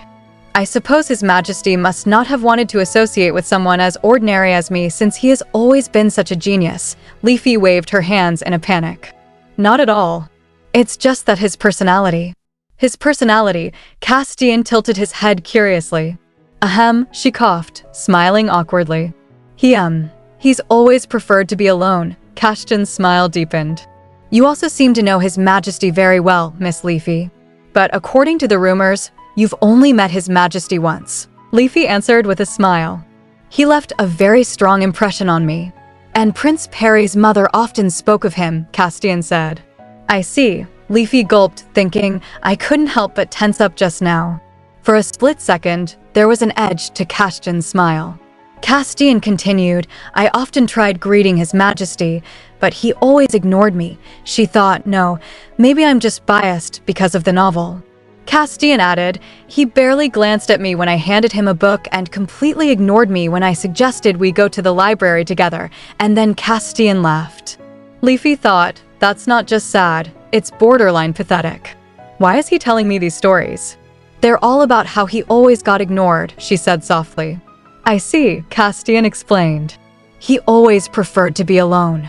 Naturally, he didn't like anyone trying to get close.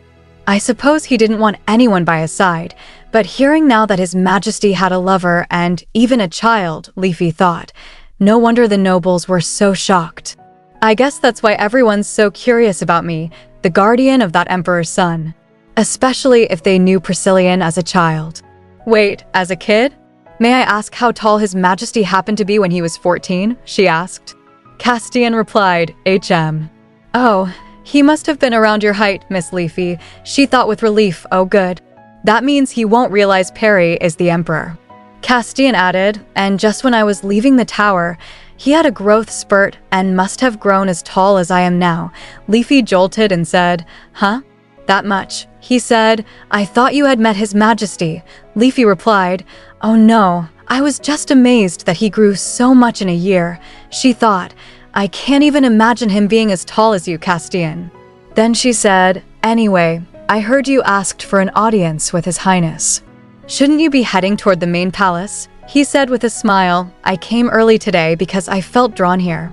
I was fervently hoping to meet you, Miss Leafy. My wish seems to have come true.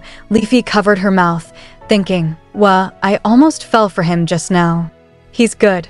He produced a bouquet from behind his back and said, but you seem to be busy, Miss Leafy. So, I suppose I shall leave you for today. Then he extended it toward her. Leafy thought, did he make that with magic? She asked, you're giving this to me? He answered, yes. This is not just a gesture of goodwill for the prince's guardian, but also an attempt at charming you, Miss Leafy. Leafy blinked, then said, those flowers are a bit much. She thought, handsome men are only ever nice to you to get you to buy insurance, invest, buy. And whatever it is, it's a scam. Besides, Castian is the second male lead in the novel, which means he also likes Lady Searle, so it makes no sense for him to use his good looks on me. He looked at her, dazed. Leafy thought, oops, was that too harsh? She chattered, you see, if I accept anything above a certain value, there's a law that makes me liable for up to 3 years in prison and tens of thousands of golden fines. He chuckled. Seeing him, Leafy thought, holy wow, talk about eye candy. My eyes have never been treated so well. He said while still chuckling, I didn't intend to burden you in such a way, Miss Leafy. Then he made the bouquet vanish from his hands and produced a single flower instead. Extending it, he said, if it's just a single flower, it wouldn't be in violation of that law, would it? Leafy thought, I guess it would be weird for me to refuse this, too. She accepted it and said, I suppose not. He said as he turned to leave, I look forward to seeing you again. Leafy thought, he's so hard to read. Millard came close and said, Miss Leafy. Leafy flinched and stammered, yes. Sweating, she thought, refusing a single flower would be an insult to the douche, right? I tried my best to turn him down. You know, should I make sure this flower doesn't have some sort of magic spell on it? He sighed and said, I really can't get a read on you, Miss Leafy. Later in the Emperor's office, Priscillian asked, "You met with Castian?" Leafy replied, "I did." He asked again, "Why?" She said, "That's what I'm wondering.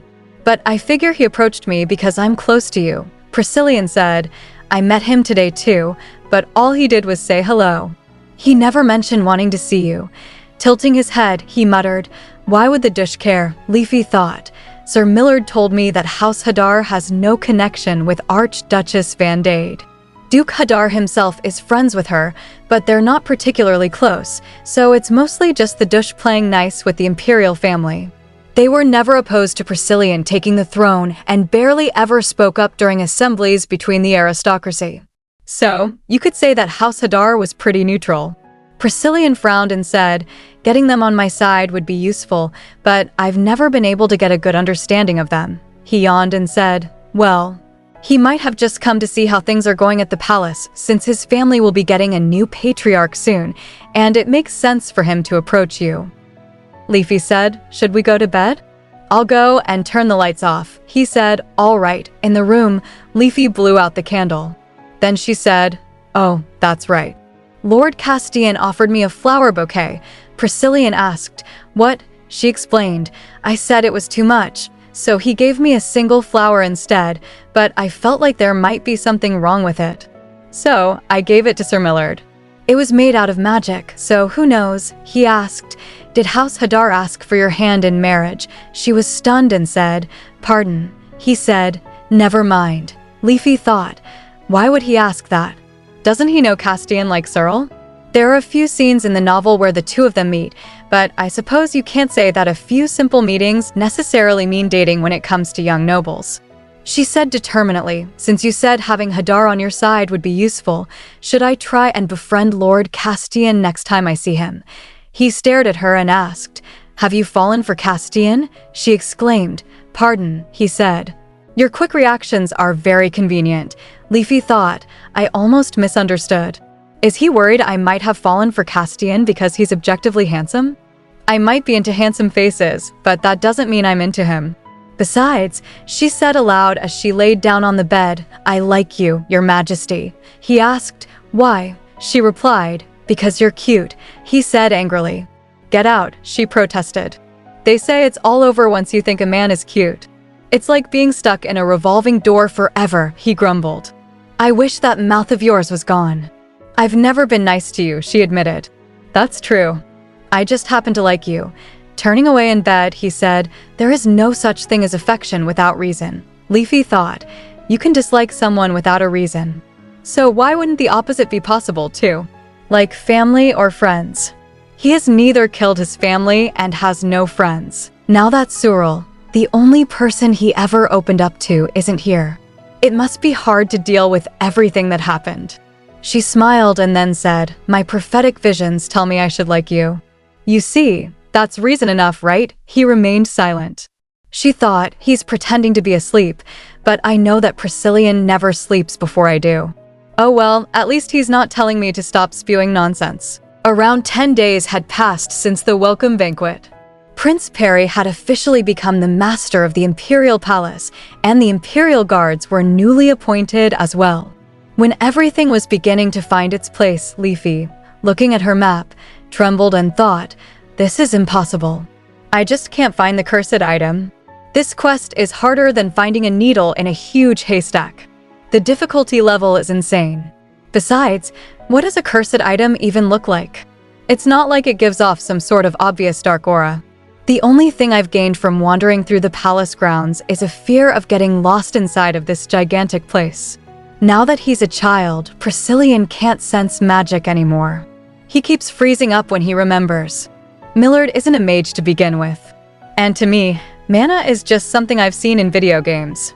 No wonder we can't find it. Our stats are terrible. But if Priscillian were to find out about this, I would lose my life in a heartbeat. So, I need more clues. The most likely suspect to have cursed Priscillian is Archduchess von Didas. Not only has she had an eye on the throne for a long time, but she also finances the Mage Tower, so she could have joined forces with them to put a curse on Priscillian. Hiding a cursed item in the palace would have been easy for her since the Archduchess has free access. All right, I'll look into the Archduchess. Then she went to Priscillian and said, Your Majesty, I'm going to attend a tea party hosted by Countess Roel. He asked, all of a sudden, why? And what's with that flower pin? She replied, My visions are telling me to go. I believe I'll be able to gather some information. He stared at her without saying anything. She added, So I'd be grateful if you let me a night to accompany me. In other words, it meant he could have someone watch her. He said, It's not like I suspect you or anything. She shrugged and said, Well, it wouldn't hurt for you to suspect everyone, so I understand. He asked with a slight cough, When will you be back? She replied, I'll be back by 5 o'clock.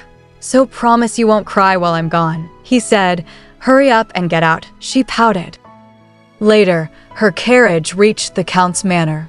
After the welcome banquet, she had started receiving many invitations from nobles. She chose to attend a tea party hosted by Countess Roel because her family wasn't on the Archduchess's list. She glanced around and thought, but why are there so many people? The invitation said there would only be about 5. Several noble women came forward. One said, Oh my, welcome, Miss Leafy. Another said, What an honor to meet you. And another added, I've been hoping to meet you. By the way, did you not come here with His Highness? Leafy thought, I see. So they brought all their kids here because they can't bring them to see Prince Perry anymore. She replied, His Highness did not join me today. They covered their mouths with fans and chuckled. I see, Leafy thought. Look at how in sync they are. Countess Roel then approached and said, Thank you for coming, Miss Leafy. You have no idea how surprised I was to receive your reply this morning. I'm sorry for not coming to greet you sooner. There were suddenly so many additions, so I had a lot to take care of. Leafy said, Not at all. Thank you for inviting me. The Countess said, I'll have someone hang up your cloak. Leafy shook her head and said, Oh, this cloak is part of my identity. I'm fine, she thought. Ever since I started being a fortune teller, I've always worn a long cloak like this. It's part of my identity now. A glass orb was too heavy, so I gave up on that. The Countess smiled and said, All right then. Shall we begin with the tea party? Leafy thought. The seating arrangements at a tea party are equivalent to rank. The fact that the host seated me in the center meant that I'm the center of today's tea party. A noble woman said, I didn't expect to be able to meet you at a social event like this, Miss Leafy. Another added, Me too. I've always wanted to speak with you, Leafy said warmly. As soon as I got up this morning, I had a feeling that I should come here today. I believe it was a sign that meeting all of you was meant to be, one noble woman said. Goodness, how wonderful to hear a fortune teller say such a thing. Leafy thought, This is good. I need to maintain this nice atmosphere. Sometime later, she thought, Now that everyone's more relaxed, I should start asking questions. She said, By the way, there's something I've been wondering about Lord Castian. One woman nodded and said, Oh, you mean the next head of House Hadar? All I know is that he is an almost astoundingly perfect young noble. House Hadar rarely ever attends social events, you see. But go ahead, please ask, Leafy said. It's nothing too deep. I was just wondering why he returned home after only a year at the Mage Tower. I heard that most mages spend many years there, so Countess Roel replied, Oh, I can tell you about that. Lord Castian's mana awakened at quite an early age as well. I believe he was 10. As House Hadar is known for its magic abilities, they have their own magic curriculum. But he joined the Mage Tower to gain some outside experience. I believe he lost interest and returned home quite quickly because he had already learned most of what they were teaching at the Mage Tower. Leafy said, I see. Another woman added, Come to think of it. That was just when Archduchess von Didas became an elder at the Mage Tower. Leafy asked, Pardon? An elder? The woman replied, Yes. She has supported them so much financially that they gave her an honorary seat as elder. Leafy said, So, the Mage Tower and the Archduchess have been quite close for a long time. The woman said, That's right. Leafy thought, Castian and Priscillian are the same age. That means that when Castian joined the Mage Tower, Priscillian was 14 as well, so he must have been at the Mage Tower for over 5 years then. Why did the Archduchess leave Priscilla alone when she must have had her eye on him back then? Everyone said Priscillian would become the Empire's greatest mage, so he must have been a dangerous opponent in her plan to ascend the throne. Maybe she went easy on him because he was underage. Another woman murmured, I wonder where His Majesty is now. Not that I would dare to assume the depths of his grief. Of course, Leafy thought. His Majesty is at the palace. Of course, she said aloud. It seems as though it may take a while until he returns. The woman flinched and asked, Pardon? How long? How is the young prince going to handle the situation? Leafy paused and thought. The situation. Sophia said something similar the other day. She remembered Sophia's words. I am a bit worried because he left when things were looking bad, Leafy thought. I almost remembered something back then, too. What was it? What could this situation be that's troubling both servants and nobility? The women began murmuring among themselves. I heard rumors spread from the outskirts of the capital. I thought the capital would be safe, but I heard them as well. I hope this doesn't mean the wells in the capital will dry up as well. I worry because it hasn't rained for so long. Leafy suddenly sprang up from her chair and thought, I finally remember the wells are drying up. This was the reason Cyril, the future head of House Regina, had to go herself. Why she had to be part of a delegation to an allied kingdom? It's because of the great drought of the Etchid Empire. As soon as Priscillian ascended the throne, it started raining less and less in the empire. Droughts are a devastating disaster in an empire reliant on its agriculture and commerce. Priscillian then kept the wells from drying up by casting a powerful spell with the palace at its center. But this wasn't a problem that could be solved by just one spell. That's why Priscillian had to continuously use his magic and why he refused to stray far from the capital. But despite his efforts, the drought couldn't be prevented. Wells began to dry up starting from the edges of the empire. And so Cyril ended up having to travel to an allied kingdom to make a trade deal for water. And it's at this pivotal moment that Priscil was turned into a child, preventing him from using magic. It's been so long since I came to this world that I forgot. One woman asked, What's wrong, Miss Leafy? Leafy quickly replied, clearing her throat, Oh, nothing. I just have a feeling that His Majesty might have to return soon. I just long for his return so much that I got emotional.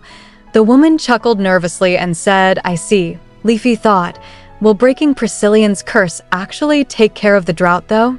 And will trading for water even be a good solution? She sighed and thought, the Empire already dislikes Priscillian for being a tyrant.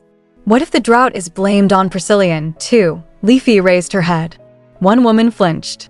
Leafy said, I have a favor to ask of you. Later, Leafy entered a bakery.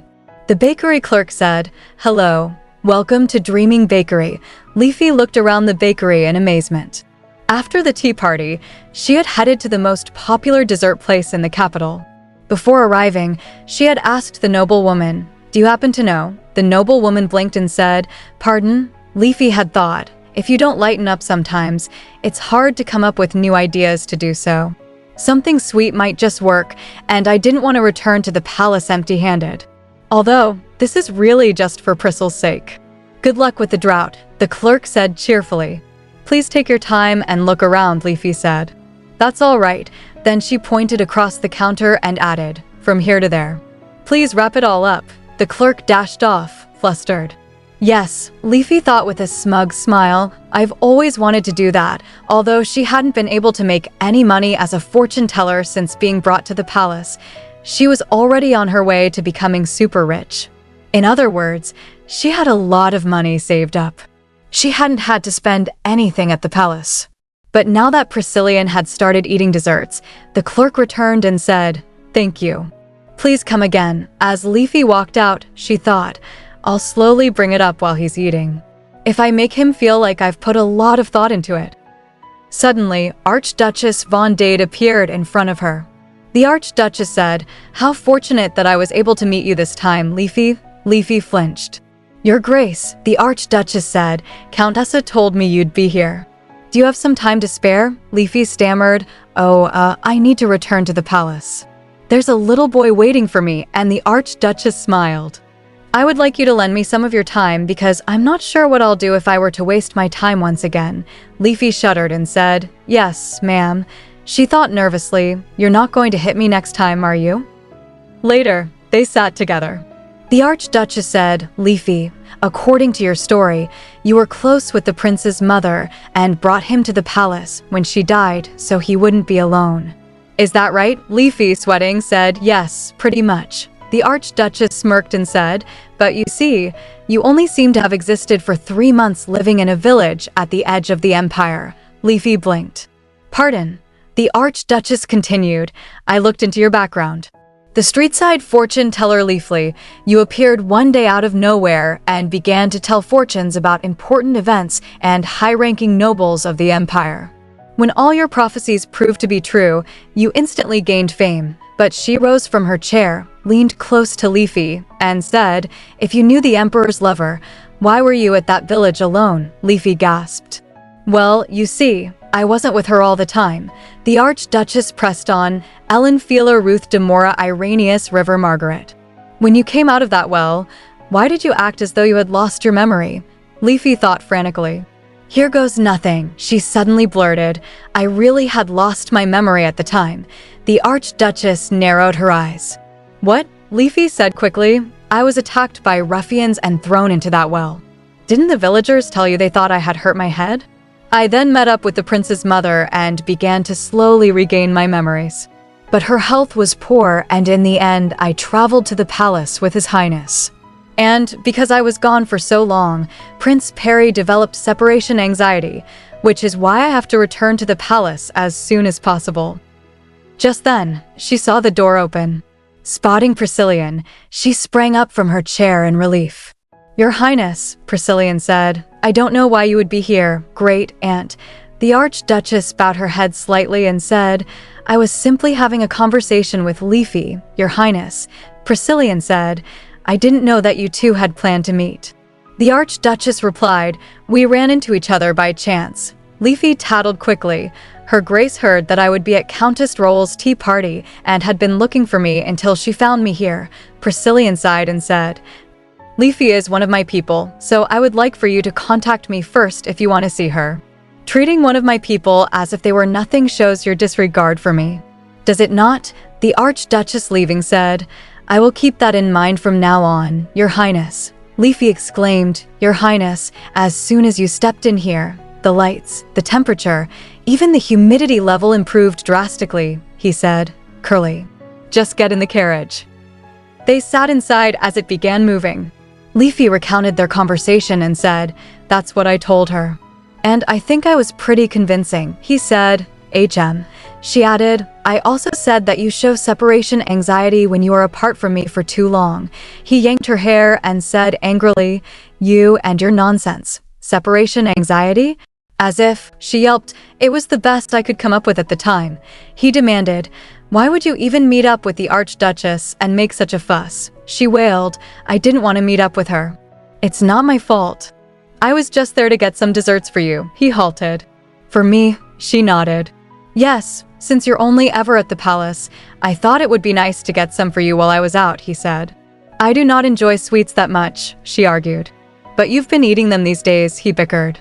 That's only because you keep nagging me, she countered. I was just asking you to think of the servants who made them. The coachman interrupted, we have arrived. They got out of the carriage. Priscillian began walking, but he glanced back at her. Then he said, bring all the packages from the carriage. You said there were more sweets inside. We cannot let them go to waste, she said happily.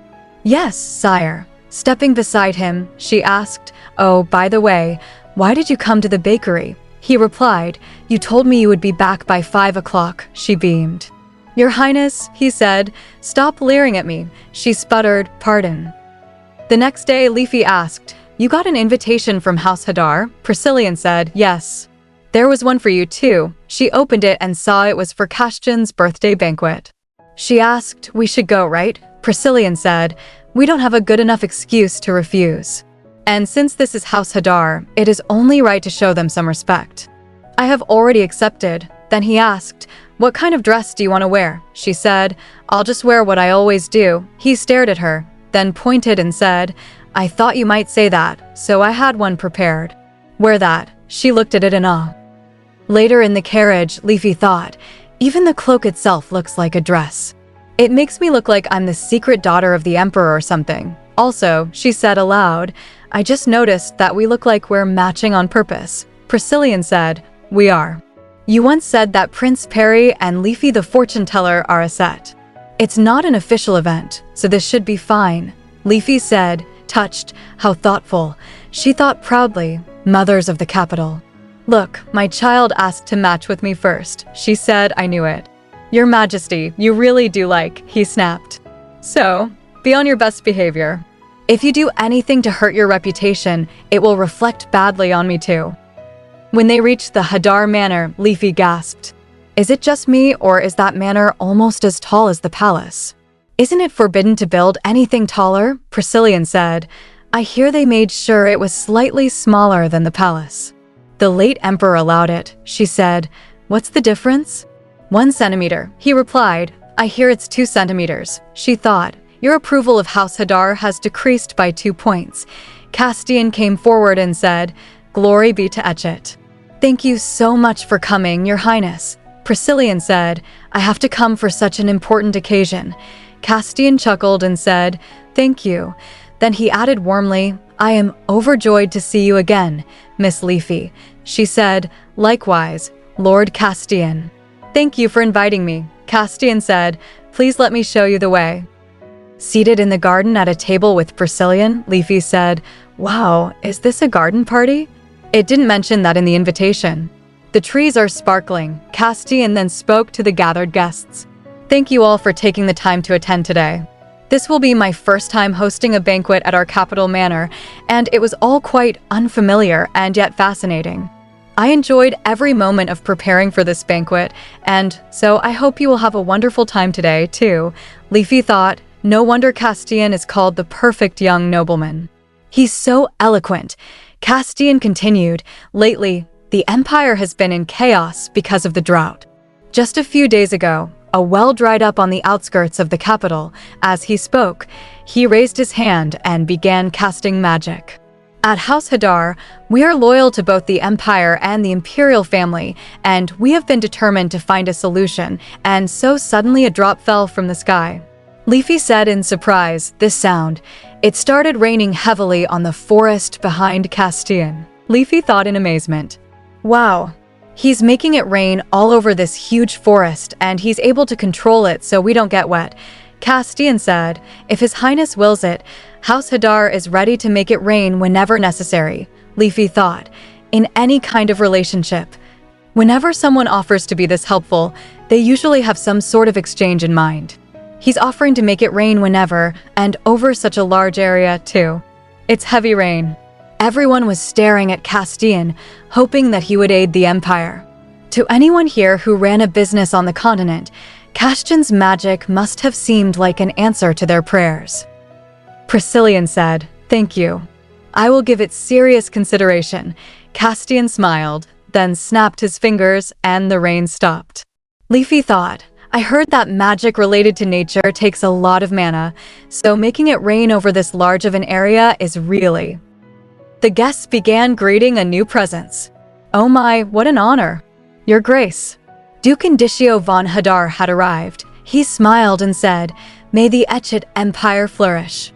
Thank you for coming all this way, Your Highness. Priscillian said in surprise, I did not expect to see you here, Your Grace.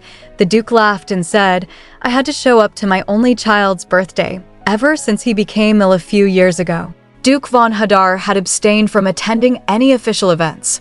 Even Priscillian had only ever met him at his coronation 5 years ago. The Duke asked, could it be that you already know about me rarely showing up to events? Priscillian replied, I heard about you from my father and also rarely saw your name on event attendance records. The Duke said, I see. I would love to hear what His Majesty said about me.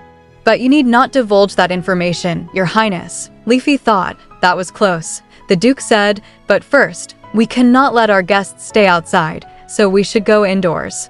We shall guide you to the ballroom. In the grand hall, soft music was playing, and there were various delicious desserts. Castian said, we have prepared a separate area for His Highness. As he gestured toward the children's section, he added, I wanted you to be able to enjoy this banquet with your peers, Your Highness. Priscillian stared in stunned disbelief.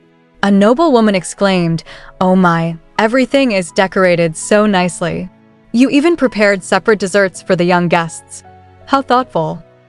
Priscillian flicked his finger, gesturing for Leafy to come close. She leaned toward him. He whispered, "Come get me in 30 minutes." "I refuse to stay a full hour." Saying this, he stepped toward the children's area. Leafy suppressed her laugh and thought, "Yes, sire. I promise to come rescue you." In any case, the banquet finally began.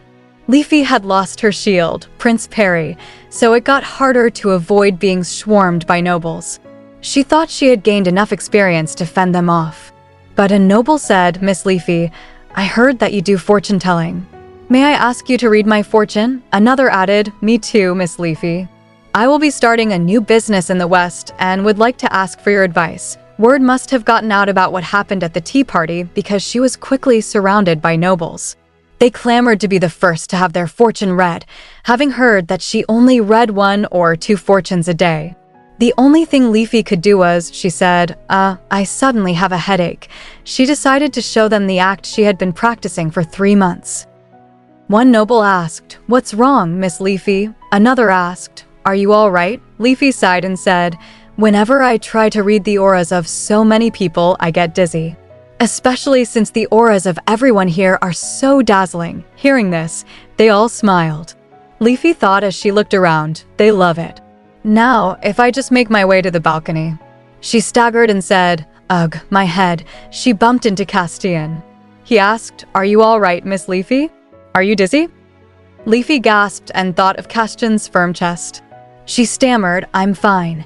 Castian said, "Bring us some cold champagne." Leafy quickly interrupted, "I do not drink alcohol while escorting His Highness." Castian said, "His Highness is having a good time on his own.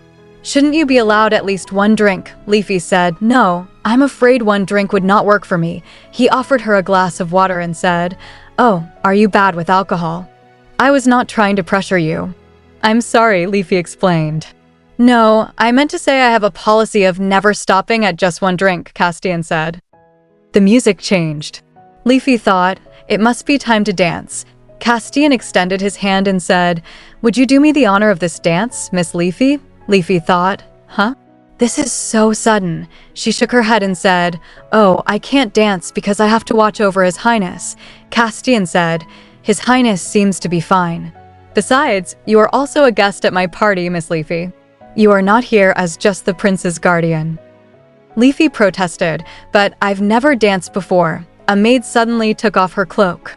Castian said, "Just follow my lead." "The first dance is always easy," Leafy cried, "but my dress is too plain. I'm worried that I might make you look bad." She thought, "I can't believe this. I was relying on my fancy cloak to cover my dress." Castian reached for her hand and said, "The most eye-catching accessory at this party will be on your arm. There's nothing for you to be worried about. Would you say yes this time?" "I feel terrible almost being rejected a 3rd time." Leafy thought, well, Priscillian said it would be good to have House Hadar on his side, so this is just another way of making connections. She froze as she looked at Priscillian. She thought nervously, "What's with that face? Is he trying to tell me that if I don't dance well, it'll make the prince look bad, too?" She nodded at him. He looked at her in confusion. She thought, "I'll do my best." Waking up as a noble lady in a novel, she suddenly had to dance with the male lead. She felt nervous knowing that she couldn't dance, but her body remembered how, and she managed to do it beautifully. And so, their fates became intertwined. They fell in love, blah blah blah. But that miracle did not occur to her. And this body that came out of a well. In other words, she absolutely ruined that dance. How many times did she step on Castian's feet? Maybe she should just jump off right here.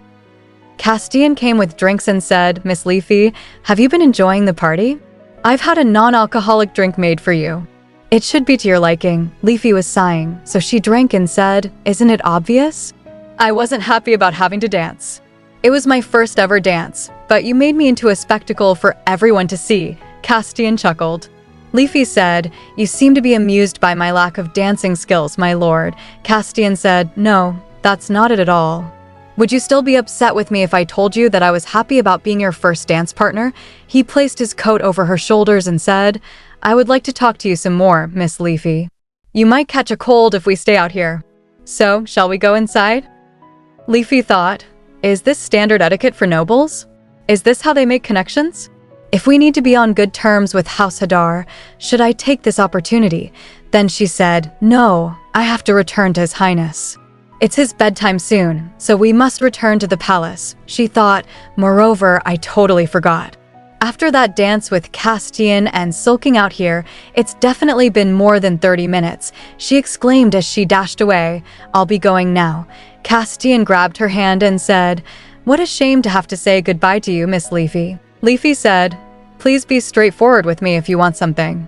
I can sense that you are teasing me rather than being truthful. He asked, is this what you meant by reading someone's aura? Leafy replied, basically yes, she thought.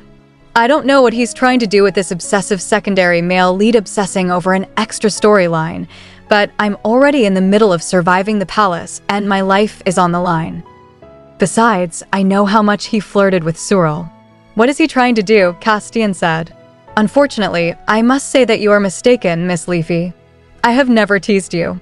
Not even once. He leaned closer and added. However, when it comes to a motive, I do have one, she asked. And what's that? Castian said. House Cedar has always supported the imperial family, Miss Leafy.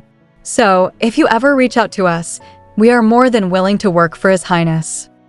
Then Leafy went to Priscillian and said, Your Highness, it's time to head back to the palace. She thought, goodness, look how many desserts are piled in front of him.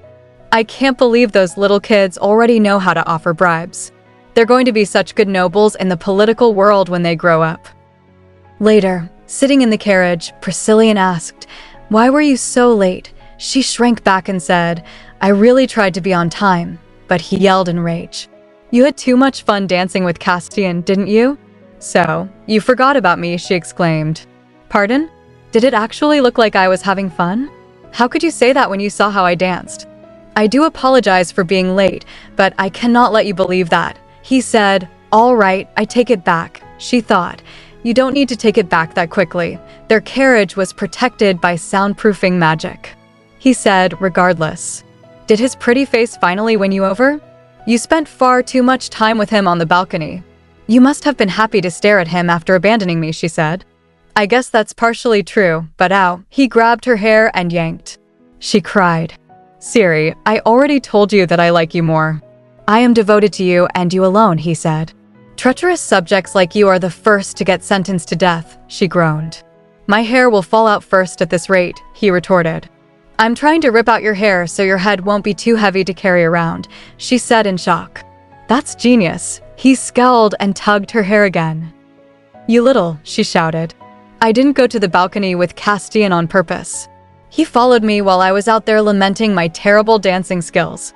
This is all your fault, sire. He paused and said, what? She explained, you told me that having House Hadar on your side would be good. That's why I tried to dance, even though I've never done it before. You have no idea how much I wanted to run out of that ballroom. He stopped tugging and said with a huff, then why are you still wearing Castian's coat? She began, oh, that's just, then a maid came and knocked on the carriage. Miss Leafy, I brought you your cloak just as you asked. Leafy handed her the coat and said, thank you. Please return this coat to Lord Castian.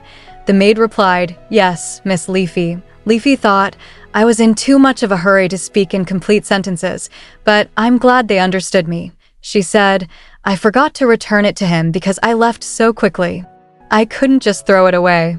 So, where's that, sire? I prefer the cloak you got me. You believe me now, right? Priscillian, without replying, knocked on the carriage wall.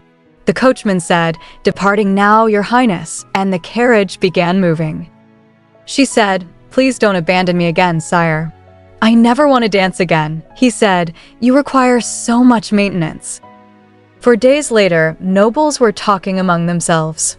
I heard that when Lord Castian raised his hand, the sky split open and it began to rain. Is that true? I heard that the earth shook. Apparently, the sun rose in the middle of the night instead of the moon. Hearing them, Leafy thought, wait, wouldn't that last one be a catastrophe? The incident at Castian's birthday banquet was more impactful than anyone could have imagined. The whole empire was buzzing with the news that Castian could end the drought. Thanks to those rumors, Priscillian had been busy answering letters from the eastern continent where it hadn't rained for 4 months. Leafy asked, "Do you think it would be best to partner with House Hadar?" Priscillian said, "It would be better if they asked for something in exchange, but since they say they don't want anything, I'm suspicious," she said. "They might be trying to prove their loyalty to the Empire by solving this catastrophe," he replied. "That's the issue." Leafy asked, "Pardon?" He explained, "That is exactly what the people of the Empire will think." But what happens to Prince Perry in that situation? That amount of rain won't solve the drought issue. Otherwise, the problem would have fixed itself already, Leafy said, but it was a huge downpour. He said, "The longest that spell can be maintained is probably 30 minutes. A 30-minute rain shower won't be enough to end the drought in the east, let alone in half of the capital." Leafy asked, "But wouldn't even that tiny amount of rain be helpful in the affected areas?" He said, "I suppose so. But using that spell will require a lot of mana. So he won't be able to use it more than twice a day or so, which means that he would have to make a long journey starting from the east all the way back to the center." Leafy thought. He'd become the man who brought rain to the whole continent. Castian von Hadar, the savior of the Empire. That means he'll gain a lot of popularity with the people, and Prince Perry will pale in comparison. Priscillian said, "House Hadar may not be asking for anything in exchange right now, but Prince Perry will end up being indebted to them. And maybe even me too." He sighed and added, "I will take some more time to think about it." "You should refrain from attending any events for now," Leafy said, "All right." In the end, the nobles called for an assembly to discuss the drought. The Archduchess said, "Your Highness, I ask you to at least travel to the outskirts of the capital to ease the people's worries. The people are weighed down with worry about this problem. So if you were to travel to see them in person as a direct successor of the great imperial bloodline, the people would be able to rest easy." Another noble agreed. "I agree," Leafy thought. "They're directly targeting the prince." The Archduchess smiled and said, "You should inspect the state of the wells on the outskirts first, and if you wish to take further steps, then please let me know." She stepped closer and added, "Also, I urge you not to be suspicious of House Hadar's loyalty." She whispered, "You have no other options, do you?" Leafy gasped and thought, "I can't believe she's being so disrespectful. Is this allowed?" A few days later. "Did you hear? The prince isn't giving House Hadar permission to help because he's afraid of losing authority. He's power-hungry already. That greedy prince is going to ruin the empire," Leafy exclaimed. People were saying that the maid replied, "Yes, I feel terrible. I hope His Highness isn't hurt by this later." Priscillian said, "I should travel to the outskirts." Millard replied, "I will get the Imperial Guard ready." He whispered to him, "Do you think it'll actually help if His Majesty, I mean the prince, goes there?" He said, "There is a belief that the blood of the imperial family is sacred. It's a belief that stems from the founding of the empire, so Prince Perry should be able to ease the people's worries a little just by being there." They then traveled to the outskirts where Priscillian inspected a well.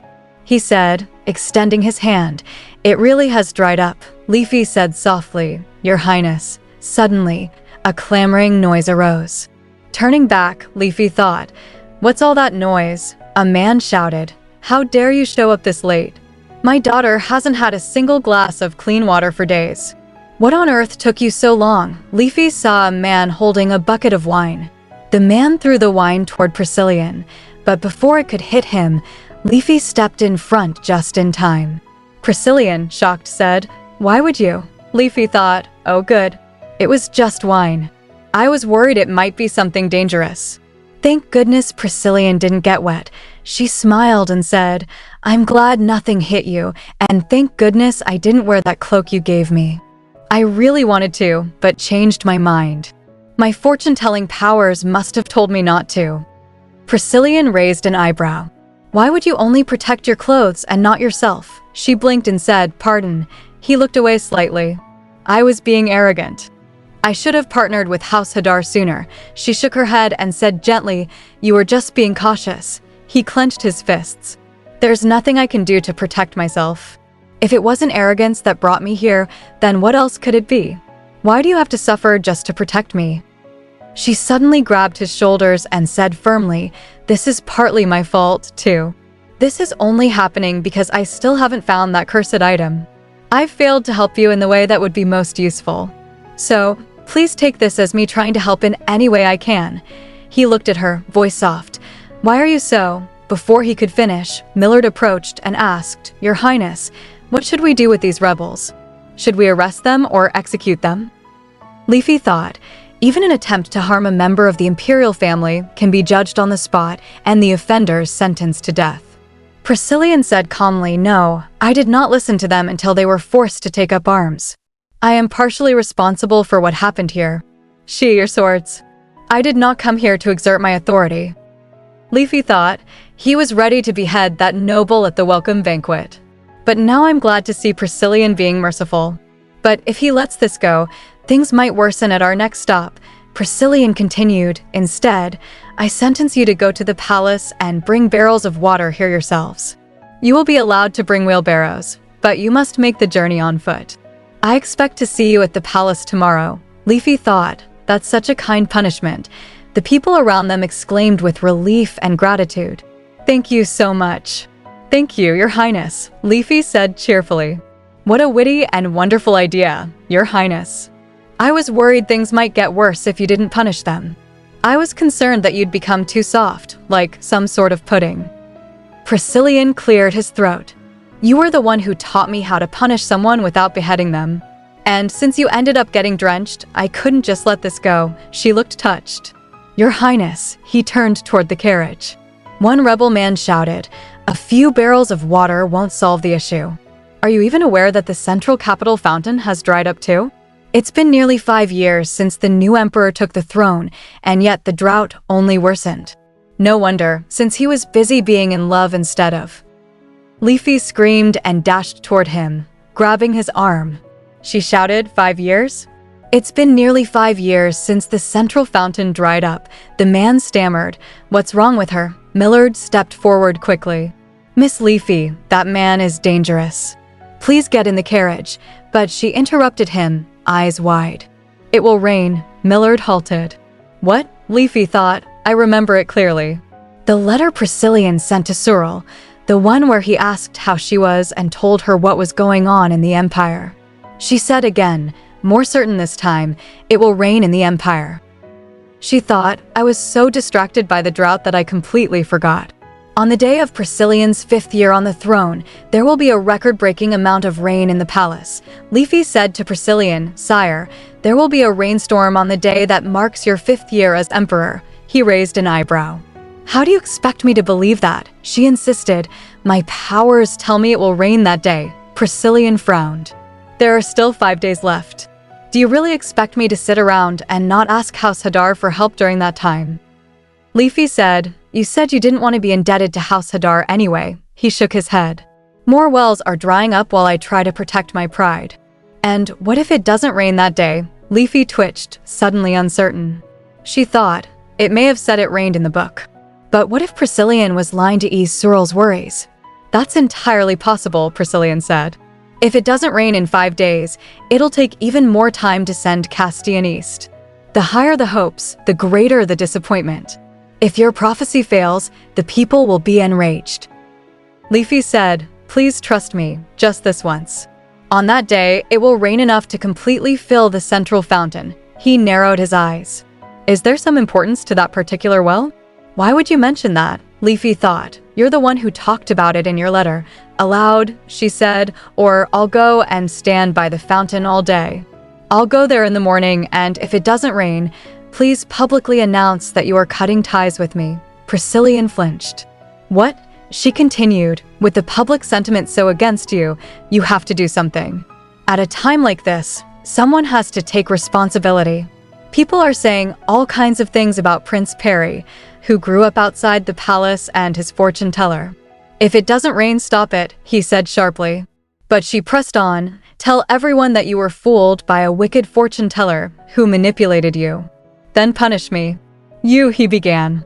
Leafy smiled. "You can secretly pardon me later, right? That's politics." She thought, "I say that. But if I actually get imprisoned, it won't be easy to get out. Even if I'm released, I'll never go back to the life I had. I won't be able to help Priscillian break his curse. But if I can help him, even just a little. Later, the Archduchess confronted them. "Your Highness," she said sternly, "are you really choosing to trust the words of some street-side fortune teller who hasn't even been acknowledged by the temple? The whole continent is drying up even now while you hesitate to make a decision.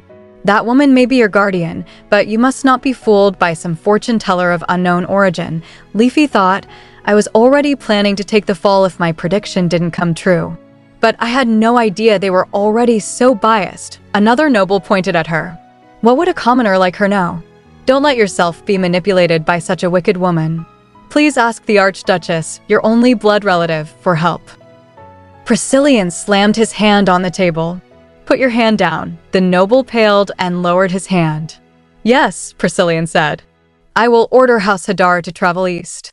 However, I will tell them to hold off on making it rain until the evening of my father's 5th coronation anniversary. If it does not rain by then, I'll order them to use their rain-calling magic immediately." "Would that satisfy you?" The nobles nodded.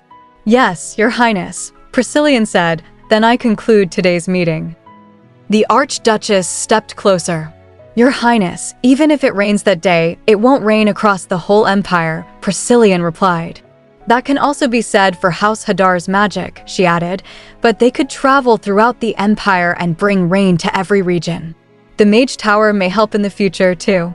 I wish you good luck, Your Highness." With that, she turned and left. Priscillian muttered, "I am taking a gamble here." Leafy smiled.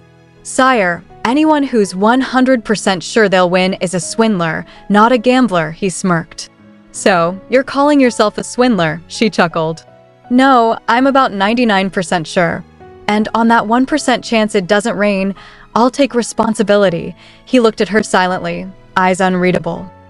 On the day of Ikhart 21's 5th coronation anniversary, they went to the central fountain. The nobles whispered among themselves, "So that's the fortune teller, Leafy. She assured everyone it would rain today. What happens if it doesn't rain?" Leafy stopped and gulped. She thought, "What do you think? I'll be erased from existence." Even though everyone is so desperate, Priscillian chose me instead of the safe option. "If it really doesn't rain." Then Priscillian turned and looked at her. "Leffy, what's wrong?" She forced a smile. "It's nothing, Your Highness," she thought. "Nothing is certain yet." "There's no need to panic," he asked. "Why did you choose noon?" Leafy had predicted rain that day, but since the nobles were all very busy and unable to just stand around staring up at the sky all day, they had to announce a specific time. She gave a thumbs up and said, "Oh, that was just a random guess." He blinked. "What?" She grinned. "Either it'll rain or it won't. So, there's a 50% chance, right? So, I thought noon was a good time since it's the midpoint of the day. If it doesn't rain, please head inside, Your Highness, and please order Sir Millard to quietly drag me away," he sighed. The temple rang the noon bell," Leafy said. "Your Highness, would you stretch out your hand toward the fountain?" Priscillian looked confused. "I cannot use any magic," she replied. "I know that, but I thought it might make this look good." He extended his hand. Suddenly, he wobbled. Leafy gasped. "Watch out, you're high." She also staggered and grabbed the well's edge. The crowd cried out, "The ground is shaking." Leafy thought, "No, this isn't the ground." Suddenly, the fountain erupted, shooting water high into the air. They all looked stunned. Leafy thought, "The fountain is shooting out water. What is going on?" Suddenly, dark clouds gathered, and within moments, heavy rain poured down. The nobles began cheering, shouting, "Long live His Highness." Leafy thought, "Wow, this is going to go down in history." Priscillian asked, "Are you actually able to tell the future?" She chuckled and said, "It's raining, Your Highness. On the 5th anniversary of Ikhart 21's ascension to the throne, it had rained. It was a historic downpour that covered the whole empire." A downpour was really the only way to describe the amount of rain that fell that day, and the people called it a blessing. Since Prince Perry was present at the location where the rain began, and it happened to be the Emperor's 5th anniversary, everyone's loyalty to the throne was solidified. Leafy said softly, "Everything went so well." Millard replied, "It was all thanks to you, Miss Leafy." She cleared her throat and said, "I see your tone toward me has become more formal, Sir Millard," he explained. Anyone who was present that day is bound to see you in a different light. Leafy asked, anyway, were you able to get any answers about what I asked you to look into? The reason the fountains suddenly started working, Millard nodded. It does seem to have broken. They had shut it off because of the drought, but the water started coming through when the regulator broke. The water started coming through, she asked in surprise. Yes, he said. Those who work there said they would investigate further, but they told me it would be hard to look into. Leafy thought, how did water suddenly come out like that when there wasn't enough of it? Where did it come from? Maybe Priscillian subconsciously used his magic. Or maybe it really was a miracle. At the main palace, in front of Priscillian's office, Leafy and Millard were walking when Leafy spotted Elaine coming out of the office. She said, "It's nice to see you again, Elaine." Elaine smiled politely. "Hello, Miss Leafy. Are you on your way out from work?" Leafy asked.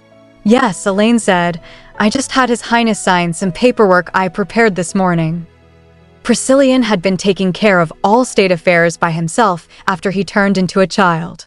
He had sent all his officials home since they didn't know who might have brought in the cursed item. But now that he was so little, he needed regular naps and enough sleep. Handling everything on his own became too difficult. He decided to hire a secretary. And that very morning, Elaine von Spade had arrived. As the daughter of Marquis Spade, she had graduated at the top of her class at the Imperial Academy and was so talented that she took over running her family business as soon as she became an adult. Priscillian apparently hired her as soon as he read her application. On top of that, Elaine was also the younger sister of Rowan von Spade, Cyril's lover and the male lead of the novel. Leafy thought, I liked her a lot because she was written as curt but kind and because she seemed more like an older sister despite being younger. Elaine said, "Before my arrival, I thought the paperwork was being done by court officials or you, Miss Leafy. I was amazed to see that His Highness has been doing it all by himself." Leafy sweated nervously and said with an awkward laugh, "His Highness said he couldn't leave such important matters to just anyone." Elaine observed, "It is fascinating that His Majesty and His Highness do paperwork in the exact same way." "He learned really quickly," Leafy said with a forced laugh. "The apple doesn't fall far from the tree, right?" "I see," Elaine said instantly, accepting it. "There are rumors that the Imperial bloodline is sacred after all. They also say that members of the Imperial family are blessed at times. That must be the case for His Highness." Leafy thought, "Wait, that's a thing?" Smiling, she said, "He has always been very clever, just as I thought," Elaine said with a nod. Leafy thought, "It's a little strange that she doesn't seem to doubt me at all." But inside his office, Leafy asked, "Your Majesty, is there a specific reason you chose someone from House Spade to be your aide?" Priscillian replied, "She's intelligent, so she's quick and efficient." Leafy said uneasily, "I worry she might realize that something is off about Prince Perry just now." Priscillian asked, "What did you talk to her about?" She said she was surprised that he does all the paperwork himself. Leafy explained. "So, what did you say?" he asked, curious. "I just told her that you learned quickly and that you were always a smart kid and that the apple doesn't fall far from the tree and so on. I tried my best," she said. "That's fine then," Priscillian assured her. "Pardon?" Leafy asked, blinking. He explained, "She'll believe everything you told her. I think it's a House Spade characteristic. They tend to be very trusting." "I see," Leafy said. She thought that explains why she supplemented my explanation with stuff I'd never heard of before about the Imperial family being blessed. She really did just believe what I told her. She'll have to be wary of cults and pyramid schemes. Priscillian added, "Cyril said as much. She thinks that the family lacked the ability to doubt others." She said, "It's amazing that the family is still thriving considering how naive they are and that they're so different from us." Leafy gasped in her mind. This wasn't in the novel. "I can't believe I'm hearing about an unknown conversation between these two." Aloud, she said, "Oh, you're writing to Lady Cyril. Do you write each other often?" "No," Priscillian said. "This will be the first time, but Cyril asked me to reply if only to prove I'm still alive." Then he asked, "What do you usually put in a letter?" Leafy thought, I suppose he wouldn't want to tell her about Prince Perry, the child of Priscillian and his dead lover. She might have already heard since it's become so well known. Instead, she said, I guess you would mention that you're doing well and what's going on, and then ask how the other person is doing. And what if I'm not doing well? Priscillian asked quietly. If you feel bad about lying, you could just tell her about what's been going on in the Empire. Like how it rained, she said, then stopped abruptly. That's a good idea, Priscillian said. She must have been worried about the drought. I should tell her about the downpour, Leafy thought. Wait, I predicted that it would rain based on Priscillian's letter in the novel, but here I am suggesting he write that very letter. Isn't this too paradoxical? Or am I just making sure the novel storyline is being upheld? Priscillian sighed and said, I hear Castian got back to the capital today. He asked for an audience with me tomorrow. And you might have to see him as well, so be prepared. Oh, right. Today is the day he was going to get back from the east, Leafy said. But suddenly, Priscillian slumped onto the table, panting. Sire, she shouted. She touched his forehead and thought, he's burning up. He must have gotten sick from being out in the rain. Your Majesty, Millard shouted, panicked. Oh no, Sir Millard, get me hot water and a towel, please, Leafy said. Yes, he said, rushing out. Leafy thought, we can't call for a doctor or a mage right now. I should get him to his bedroom for now. I thought he looked a bit flushed today. Did he keep working without realizing how sick he was? His pain tolerance is way too high. Later, in his room, Leafy slipped a blanket over Priscillian. His fever wouldn't break, and he was sweating a lot. She murmured in worry. Suddenly, a bright light flashed, and little Priscillian transformed back into his original adult form. Leafy looked shocked. She blushed furiously, thinking, who's this hottie? How did his curse break so suddenly? I have to get Sir Millard. But Priscillian grabbed her hand. Leffy, he said weakly. Yes, she stammered. You really are strange, he mumbled. You keep making me. Leafy flushed deeply, thinking, I have no idea what he's saying. But I need him to stop holding onto my hand. But he entwined his fingers with hers. Not so fast, sir, she thought in panic. Don't go, he whispered. I won't, she said softly. And then he finally fell asleep. Leafy blushed and thought, what's going on? It had been 2 days since Priscillian collapsed. Leafy thought, I thought his curse had suddenly broken that night, but by the time Sir Millard got back, Priscillian had turned into a child again. I wonder if my hopes of breaking his curse had caused me to hallucinate, but it felt so real. Thankfully, his fever quickly broke after that, but in order to ensure he got enough rest, Prince Perry took a few days off work. Technically, it was because Sir Millard begged him to do it. But still, Sir Millard went really pale when Priscillian fainted. Leafy wondered if it reminded him of something scary. Leafy asked, does it taste all right? Priscillian replied, well, it just tastes like soup. She giggled and said, I made it myself. He muttered, oh. She gasped, wait, what's with that reaction? He cleared his throat and said, it's nothing. She quickly added, sure, Sophia was the one who made it, but I taste tested it at the end. He said, all right, all right. Leafy declared, I'm quite the connoisseur. Just then, a servant knocked and said, is here to see you? Leafy thought, is that another noble paying Prince Perry a visit? They've been trying to get a glimpse of him all day. She said, I'll take care of this, and went to open the door. Without looking up, she began, hello, His Highness is currently resting to recover from a cold. He will recover soon. If there is anything urgent you need to tell him, you can tell me. But as she raised her head, her voice faltered. Chills ran down her spine as she said, Your Grace, what brings you here? The Archduchess replied, It is only natural for me to stop by after hearing news that His Highness collapsed. Leafy stammered, I see, thinking as if she'd actually be concerned for him. It's not like they're close. Noticing her expression, the Archduchess said, You are terrible at hiding your emotions. Leafy gasped inwardly and thought, I forgot to smile. The Archduchess sighed and said, I am simply here to bring him the notes from today's meeting. Leafy thought, the one from this morning? They said they would discuss the day it rained and what to do next.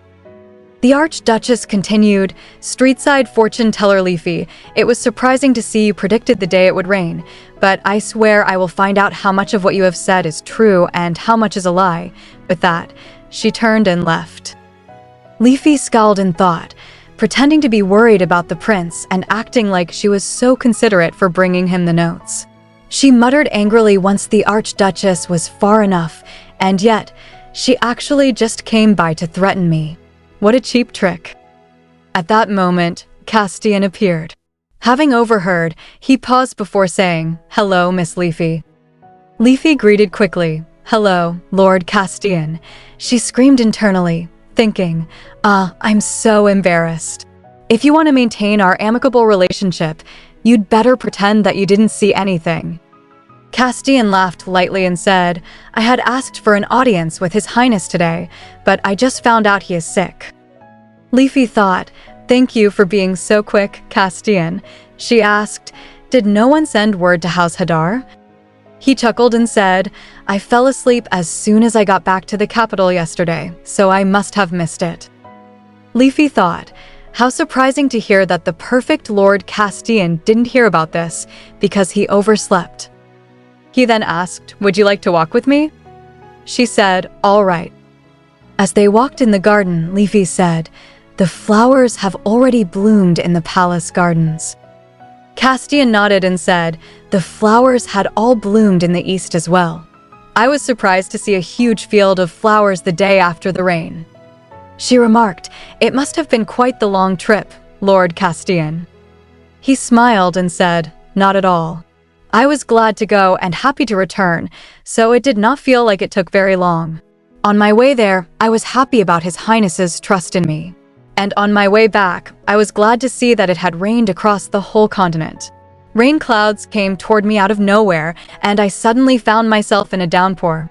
It can only be described as a miracle." Leafy thought, "I was worried that he'd be mad about having to take that trip for nothing." She said, "Actually, I was a bit concerned that you would be upset about having taken such a long trip in vain. But what a relief." Castian admitted, To be honest, I was a bit disappointed." She stammered, "What?" He explained, "The fact that it rained is wonderful, but I did lose my chance to contribute after all." She said quickly, "What a coincidence, right? The vision came to me out of nowhere too." He asked softly, "Are you perhaps worried about me?" She replied, "I guess so." He grinned and said, "In that case, I have a favor to ask." She asked, surprised, Castian said, "I hear there will be a festival in the capital square soon. It's in celebration of the rain." She said, "Is that so?" Taking her hands, he asked, "Yes, so would you please go with me? I have never been to a street festival myself and would like to enjoy it with you, Miss Leafy." Leafy thought, "A street festival?" She said cheerfully, "What a great idea." Castian smiled and said, "I am so glad that you are so eager." But Leafy interrupted brightly, "We can go with His Highness. He should be better by then, so we can all go." Castian froze. Leafy thought, "I'll use the festival as an excuse to get Priscillian away from his desk." She added, "It's good for children to see and hear as many things as possible to make pleasant memories." Seeing his expression, she thought, "What's wrong with his face? That expression seems familiar. It reminds me of an orange kitty." She teased with a giggle, "Didn't you say you wanted to get closer to the prince?" "This is the perfect opportunity," he replied quietly. "You are very thoughtful, Miss Leafy," she said proudly. "Sometimes I have great ideas," Castian murmured. "I see." Later, Priscillian went incognito as the son of a nobleman out to see the festival, and the three of them dressed up as his bodyguards. Leafy pointed excitedly and said, "Look at that, Your Highness." In front of the central fountain was a sign that read, "His Highness, Prince Perry, was here." She smirked and chuckled, "You should leave an autograph." Priscillian muttered, "Shut up," and moved toward the well. Then he halted. Seeing that, Castian stepped forward and said, "If you would like to take a closer look, may I lift you up?" Leafy rushed in and said, "I'll lift you up." Castian cleared his throat and said, "I believe I would be able to hold you more steadily, Your Highness." Leafy snapped, "Excuse me. How could you bring strength into this?" Priscillian sighed and said, "Never mind. I'll have Miller do it." Then they saw the well. Leafy said, "It's filled to the brim, Your Highness." He replied, "I see." They had used temporary dye to hide his hair color. Seeing him smile faintly, Leafy thought he was happy. Priscillian tended not to show positive emotions, so even that small smile was enough to make it clear just how happy he was. Leafy said, "All right, now that we've checked out the well, let's go enjoy the festival and eat yummy food." The group headed off to enjoy the festival and sample the stalls. While exploring, Leafy spotted an angelic statue of Priscilla and eagerly asked for one. Beaming with joy, she was caught off guard when Priscillian yanked her hair in quiet annoyance. Soon after, Leafy bought a box of chocolates. She placed one in Castian's hand, saying, "Here, Lord Castian, have one." He looked at her in surprise without saying a word. Noticing his hesitation, she smiled and offered more, saying, "Oh, you like sweets, don't you? Have some more."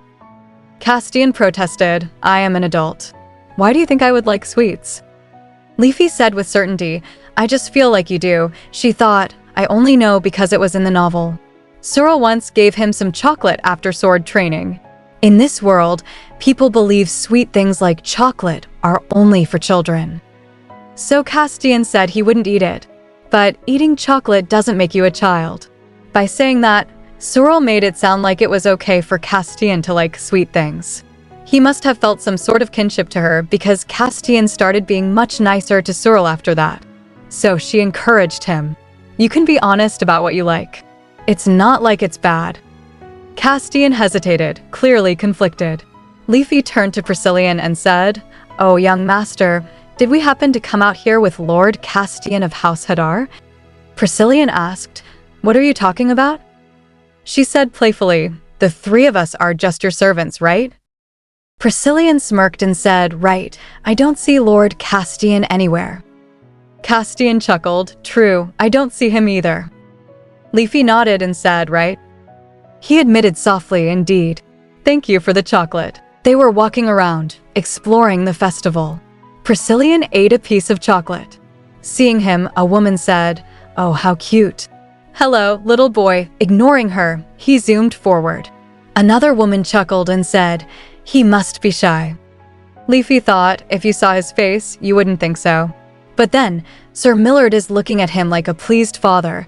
She turned to Millard and said, "You seem to be happy about being at a festival with the young master." Millard shrugged and replied, "I suppose I am. I didn't realize I was smiling. My younger brother always wanted to go to a festival." Leafy said with surprise, "Oh, so you have a sibling?" Millard answered, "Yes, I did." Leafy thought, did he? Explained he didn't survive past the age of 4, but he looked a lot like the young master does now. "I know I shouldn't, but sometimes I tend to see him as my own brother," Leafy thought. So that's why he reacted like that when Priscillian fainted. He had begged, "Please take more time to rest, sire." Priscillian knows about it, so he couldn't say no. "This must be why Sir Millard is so overprotective, too," she said gently. "I'm sure your brother is in a better place." Millard nodded and said, "I suppose he must be, if you say so, Miss Leafy. I am sure he is with Simeon." Simeon was the god worshipped by the Ehart Empire and involved in its founding myth. Millard suddenly gasped. "That reminds me, I had something to tell the young master about the Simeon faith." He quickly moved forward. Seeing Castian and Priscillian together, Leafy thought, they seem to get along better now, too. "I hope everything stays peaceful just like this." Suddenly, someone pressed a cloth over her head from behind. She panicked and thought, "What's going on?" She managed to cry out, "Young Ma," but a harsh blow struck her and her body went limp. She was dragged away from the group unnoticed. The kidnappers carried her into a hidden place and slammed her against the wall. A scream of pain escaped her lips. One kidnapper said in surprise, "Wait, she isn't unconscious?" Leafy had only pretended to faint so they wouldn't hit her again. Another kidnapper stepped forward and said coldly, "Streetside fortune teller Leafy, you're mistaken. I get that a lot because we look alike, but I'm actually not related." A sword was drawn and pointed at her throat. You had better tell us everything you know about Prince or your life ends here. Leafy yelped, yikes. Of course. His Highness Prince Perry is 4 years old and lives in the Central Imperial Palace in the same bedroom as His Majesty. He wakes up at 7 a.m. and has breakfast at 8 o'clock, has lunch a bit past noon, and snacks around 2 or 3. There are all kinds of desserts at the palace, but he especially likes Shu and looks really cute with crumbs on his face. The kidnapper looked confused. What's wrong with her? But Leafy kept babbling, now rambling about herself.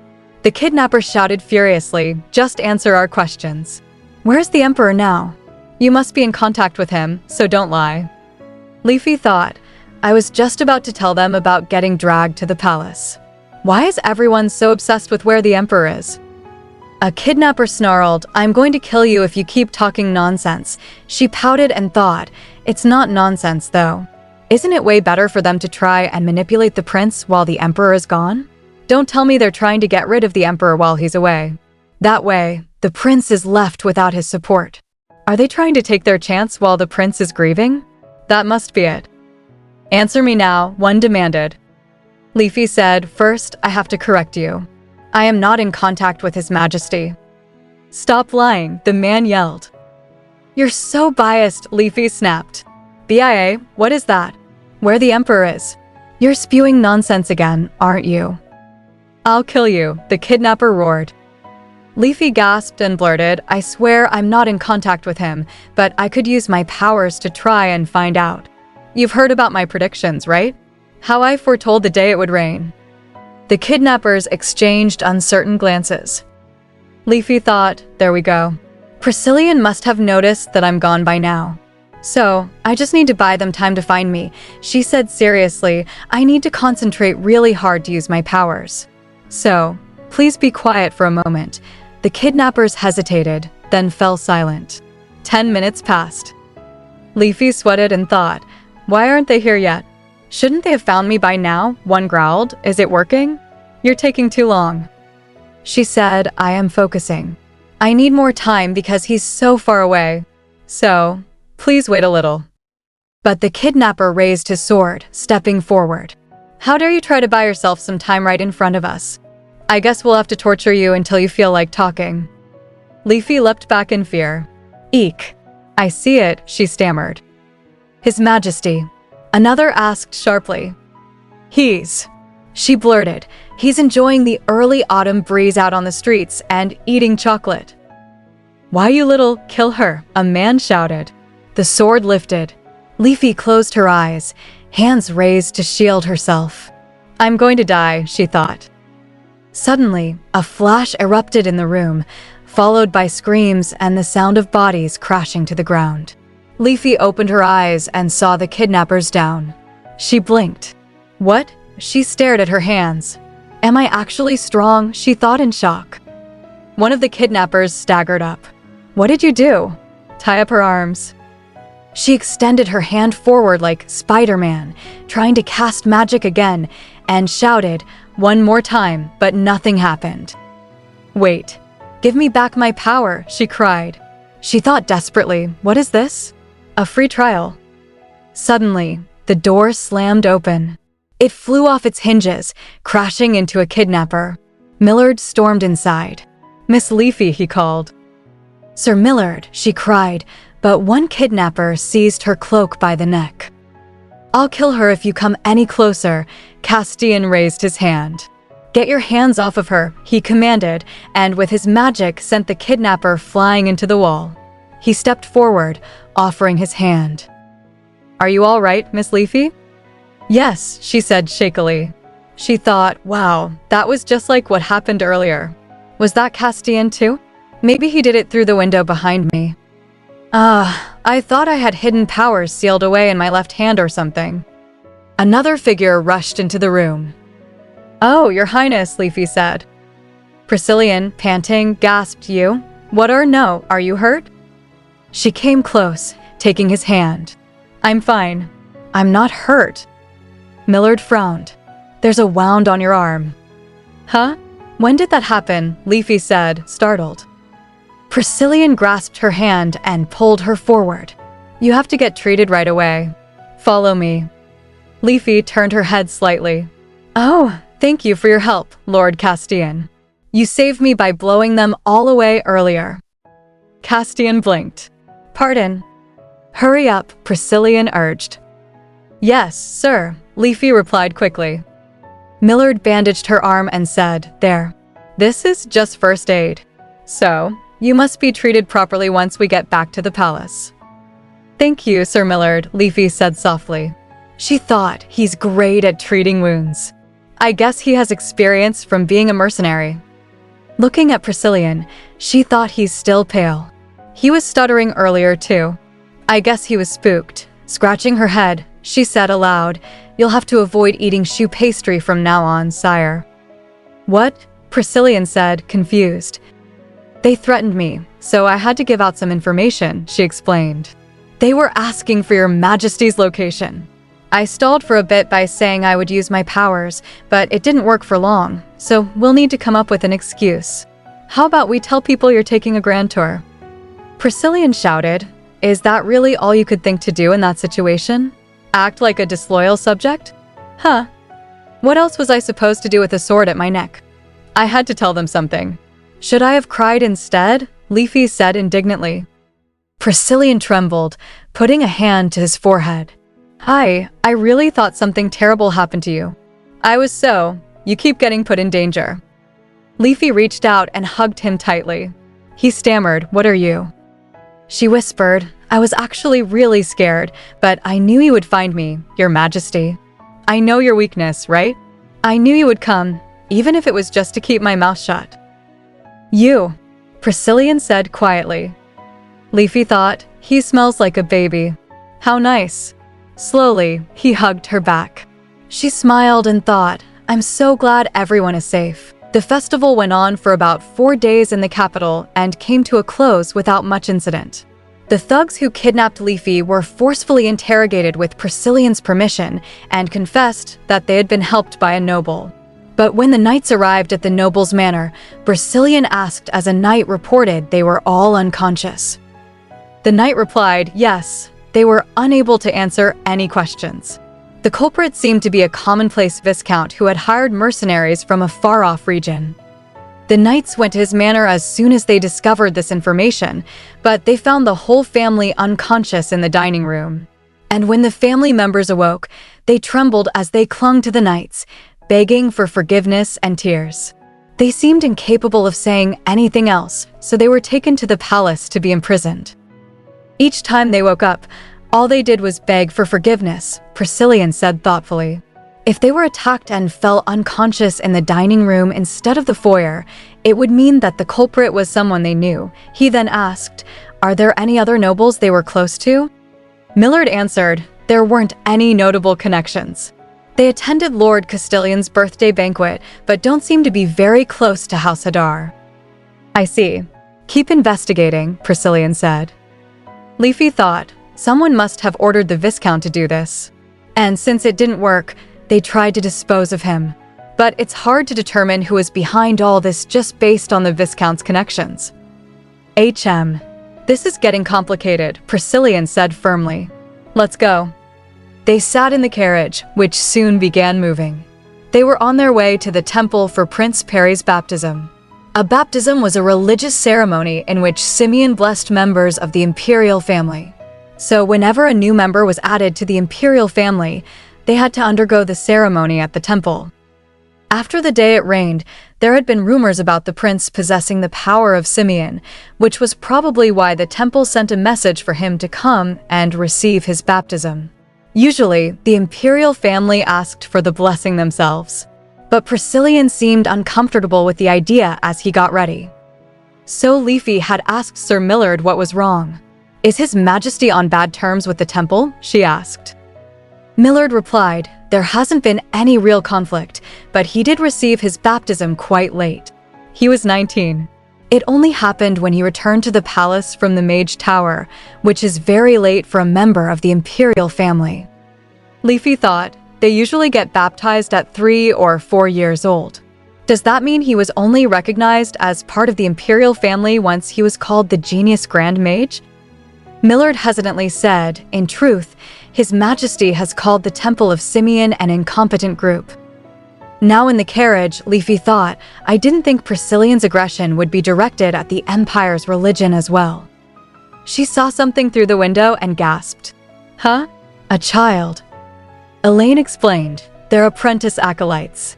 They come here each year from every region. Oh, I see. There must be some sort of formal education for them, Leafy said. There are temples in the countryside as well, Elaine added, but children with particularly pure auras are sent to the capital. The capital is a divine place guarded by Simeon. So it is said that the acolytes here are closer to his protection. Protection? How ridiculous. Close the curtain, Priscillian said sharply. All right, Leafy murmured. Outside the temple building, acolytes greeted them. Glory be to Ehart. May Simeon's grace reach the little son. Leafy thought, I knew that this had been the Empire's religion for nearly a millennium, but who knew it would be this grand? Priscillian replied to the acolytes, May Simeon's grace be with you. The baptism of a member of the imperial family was usually accompanied by all kinds of fanfare, but Priscillian refused all of it and asked for a simple baptism. An acolyte said, Please follow me to the chapel. Leafy thought, they seem to be touched by the prince's humility. We don't have to tell them this is mostly because he can't be bothered, right? Later, Leafy and Elaine entered the temple library. Glancing around, Leafy said in awe, wow, even their library is so grand.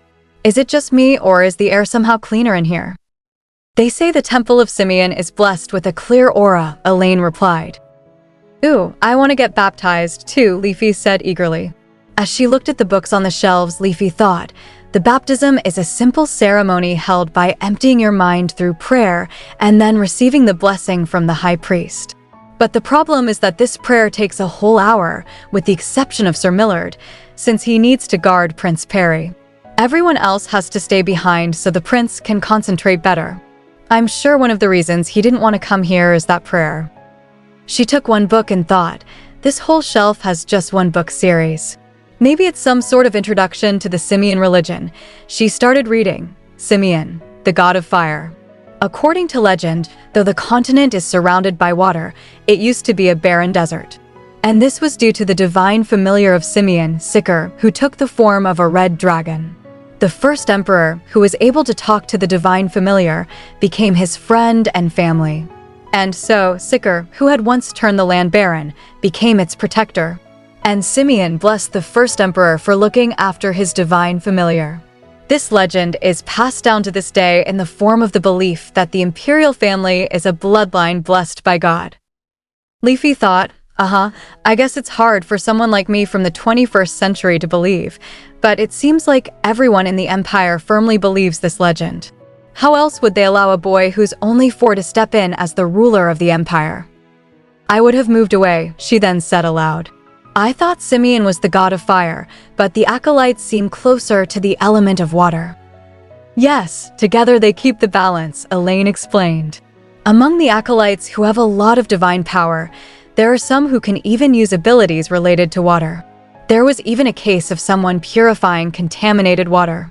They can apparently heal people using their abilities as well, and a few are even able to summon water.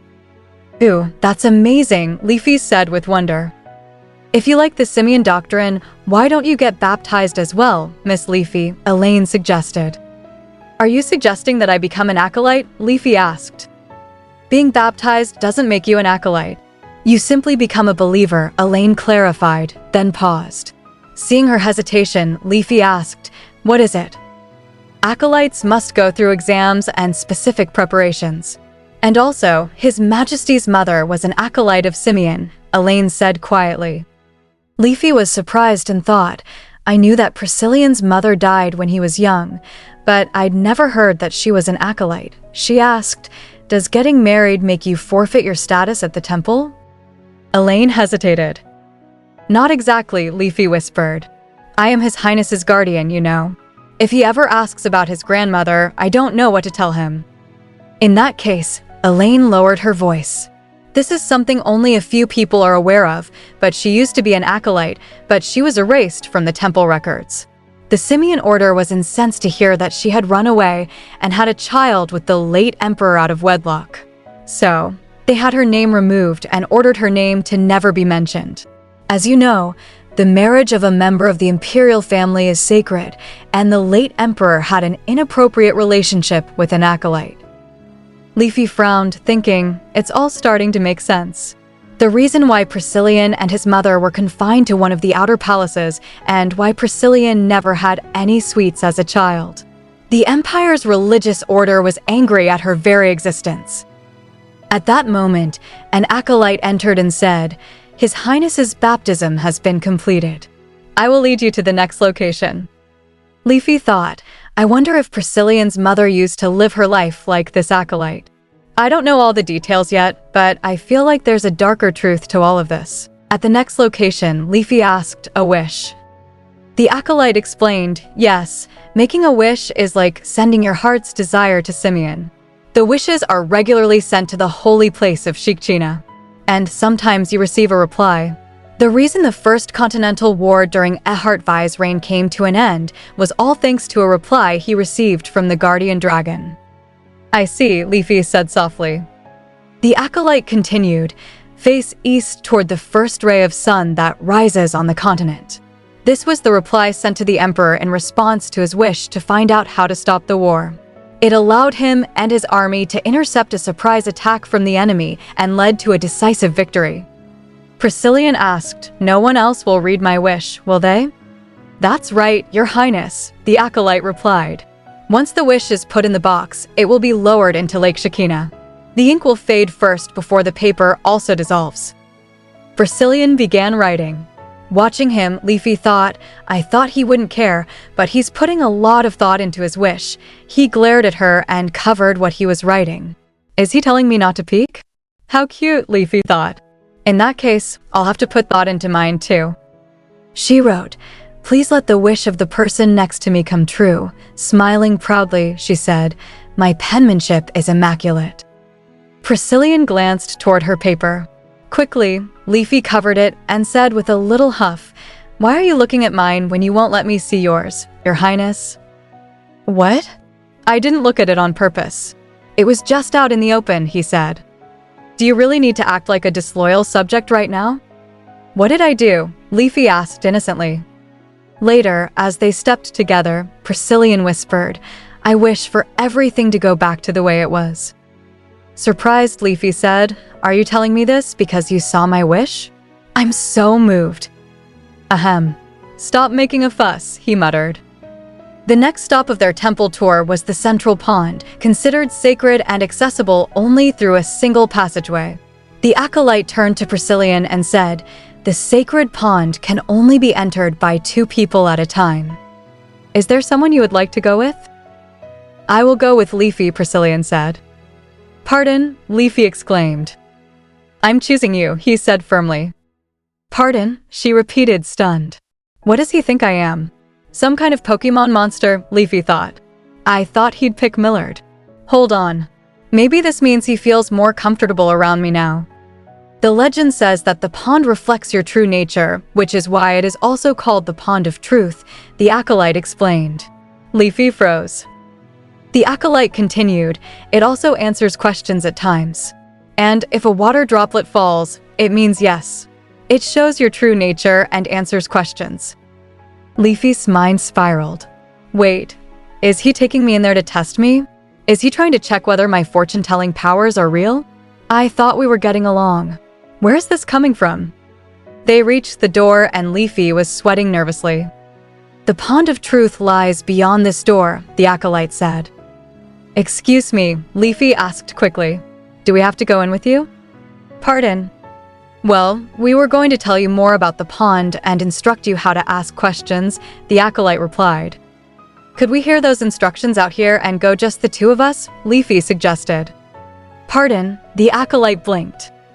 If it's just me and Priscillian, I can at least pretend that there was a water droplet, Leafy thought. But my bluff would totally be exposed with the acolytes at our side. We've never done it that way, the acolyte admitted. Fine, I'll use my last resort, Leafy decided. She leaned close and whispered, "You see, His Highness would like some time to himself." "Pardon," the acolyte said again, startled, sniffling dramatically. The responsibility on his little shoulders has been a bit too much. He told me he wanted to view the pond in peace. That's not to say that he dislikes your presence, but the prince is so young, and oh, I see. One moment, the acolyte said gently. She went to speak with her companion before returning.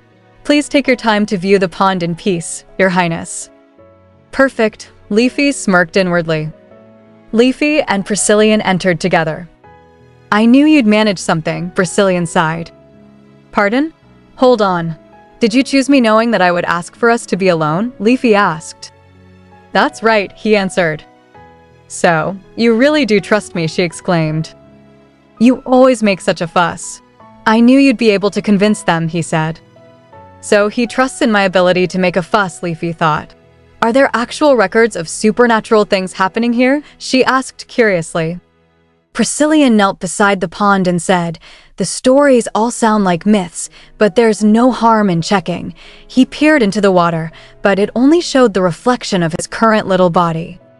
"I suppose I am a fool for believing the stories," he sighed. "Wait, Your Majesty, I think I can see your true self," Leafy stammered. "What?" Priscillian asked, looking at her. He's talking," she yelped at the reflection.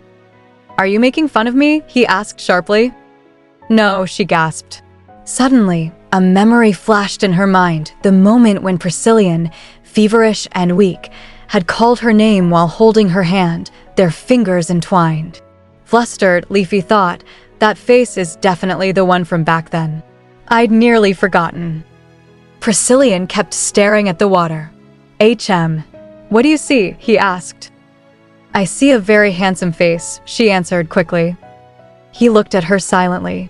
Then he cleared his throat and said, "That isn't something you say to someone directly."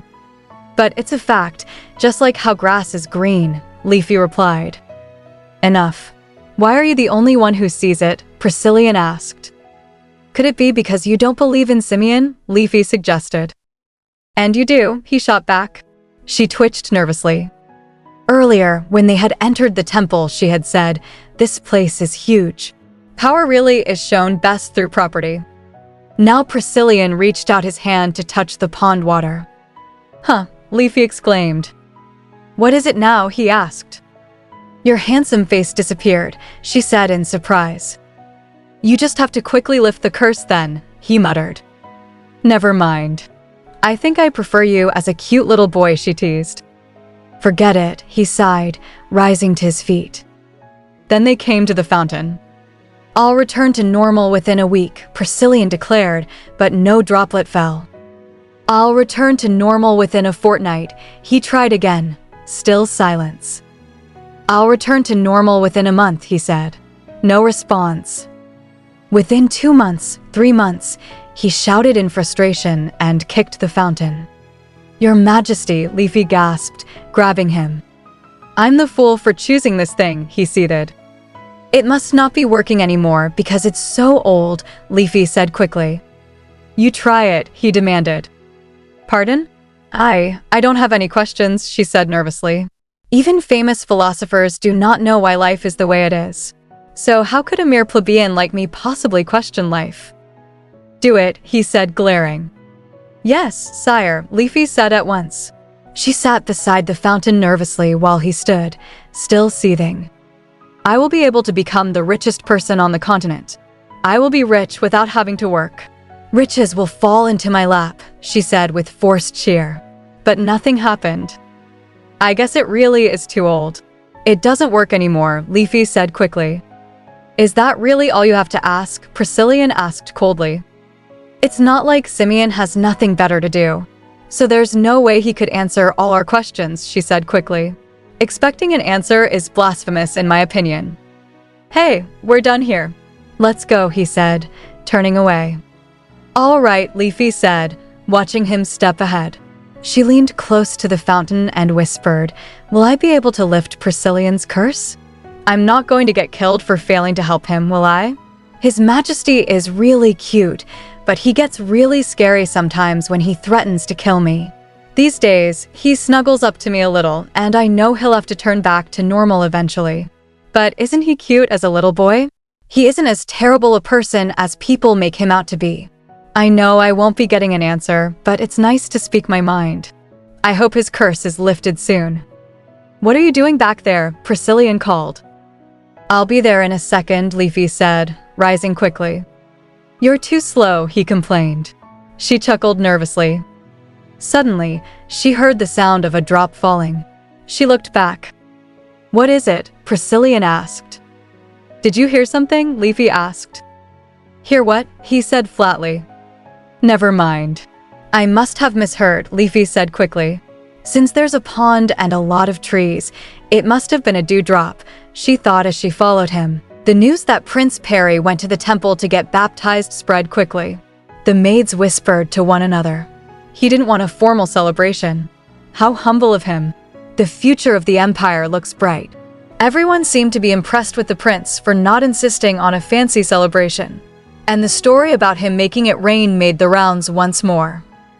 And just as Priscillian began to solidify his position as the prince, Leafy was forced to go through some sort of test of courage. This is what happened. There's a ghost at the palace, Leafy asked. She thought to herself. Why did the genre suddenly change to horror? Yes, Sophia whispered. People have heard screams every night, and they've seen the form of a burning person near that part of the palace. That part of the palace where? Leafy asked quickly. You don't know? Sophia replied. It's where His Majesty's siblings passed away. Oh, Leafy gasped. This was where all of Priscillian's siblings burned to death by his hand. As soon as Priscillian took the throne, the whole area was abandoned, so no one went there anymore, and it hadn't been mentioned since. But recently, screams had been heard coming from the area, with visions of someone burning alive being witnessed. No wonder ghost stories had popped up, an abandoned building, dead members of the imperial family. Sophia sighed and said, there have been several witnesses ever since His Highness returned from the temple. The rumors seem a bit too specific and realistic to just be made up in order to make the prince look bad. Leafy thought, it's not like those rumors would even reflect badly on the prince. It might make the emperor look bad, but not prince. Thank you for letting me know, Sophia, Leafy said. No problem. You be careful, Miss Leafy, Sophia replied. Later, Leafy relayed the rumors to Priscillian in his office. I should have that place destroyed, he said. What? How did you get to that conclusion? Leafy jolted. That building is no longer being used anyway, so it should be demolished. No one will want to investigate because of the rumors, so I should just have it blown up, Priscillian explained. Wait, do you really believe those rumors? Shouldn't you have it checked out first? Leafy asked nervously. Priscillian grinned. Why? It'll be destroyed anyway. How many explosive artifacts do we have at the palace? Leafy thought bitterly. It's obvious he's just happy about having an excuse to blow the place up. If there really are ghosts, Priscillian muttered, can they be killed again? I guess it's hard to kill someone who's already dead, Leafy thought, a chill running down her spine. And that's what happened. Leafy felt like demolishing the whole place was a bit much, so they decided to at least make a show of investigating the place themselves. That night, they walked through the forest. You're being unusually quiet, Millard said. I know that in these sorts of scenarios, the noisy ones get killed first, you see, Leafy replied. The ones who run off screaming about escaping from here are the ones who always end up dead, she thought nervously. Are you cold? Millard asked, noticing her clinging to his arm. No, just think of me as a wart on your arm, she muttered. Priscillian turned back to glance at her without a word, then suddenly quickened his pace. Your Majesty, slow down. Wait for us, Leafy cried. Why is he going faster all of a sudden? And how is he even so quick with those little legs? She thought, half panicked. Your Majesty, Millard called as well. They arrived at a decaying mansion, hauntingly beautiful under the full moon. Silence hung in the air, broken only by the rustling of leaves. Vines choked the towering structure and shadows clung to its walls. A cold wind whispered through the trees, carrying ghostly secrets. Moonlight cast a silvery chill, painting eerie shapes across the facade. "This place is straight out of a horror movie," Leafy gasped inwardly. "They must have it easy," Brazilian said suddenly. "Just because they were killed, they're being pitted as victims. Other people are erased from memory when they die." "Oh," Leffy murmured softly, then thought. "He's talking about his mother. I don't know what to say." "Do you sense the curse anywhere?" Priscillian asked.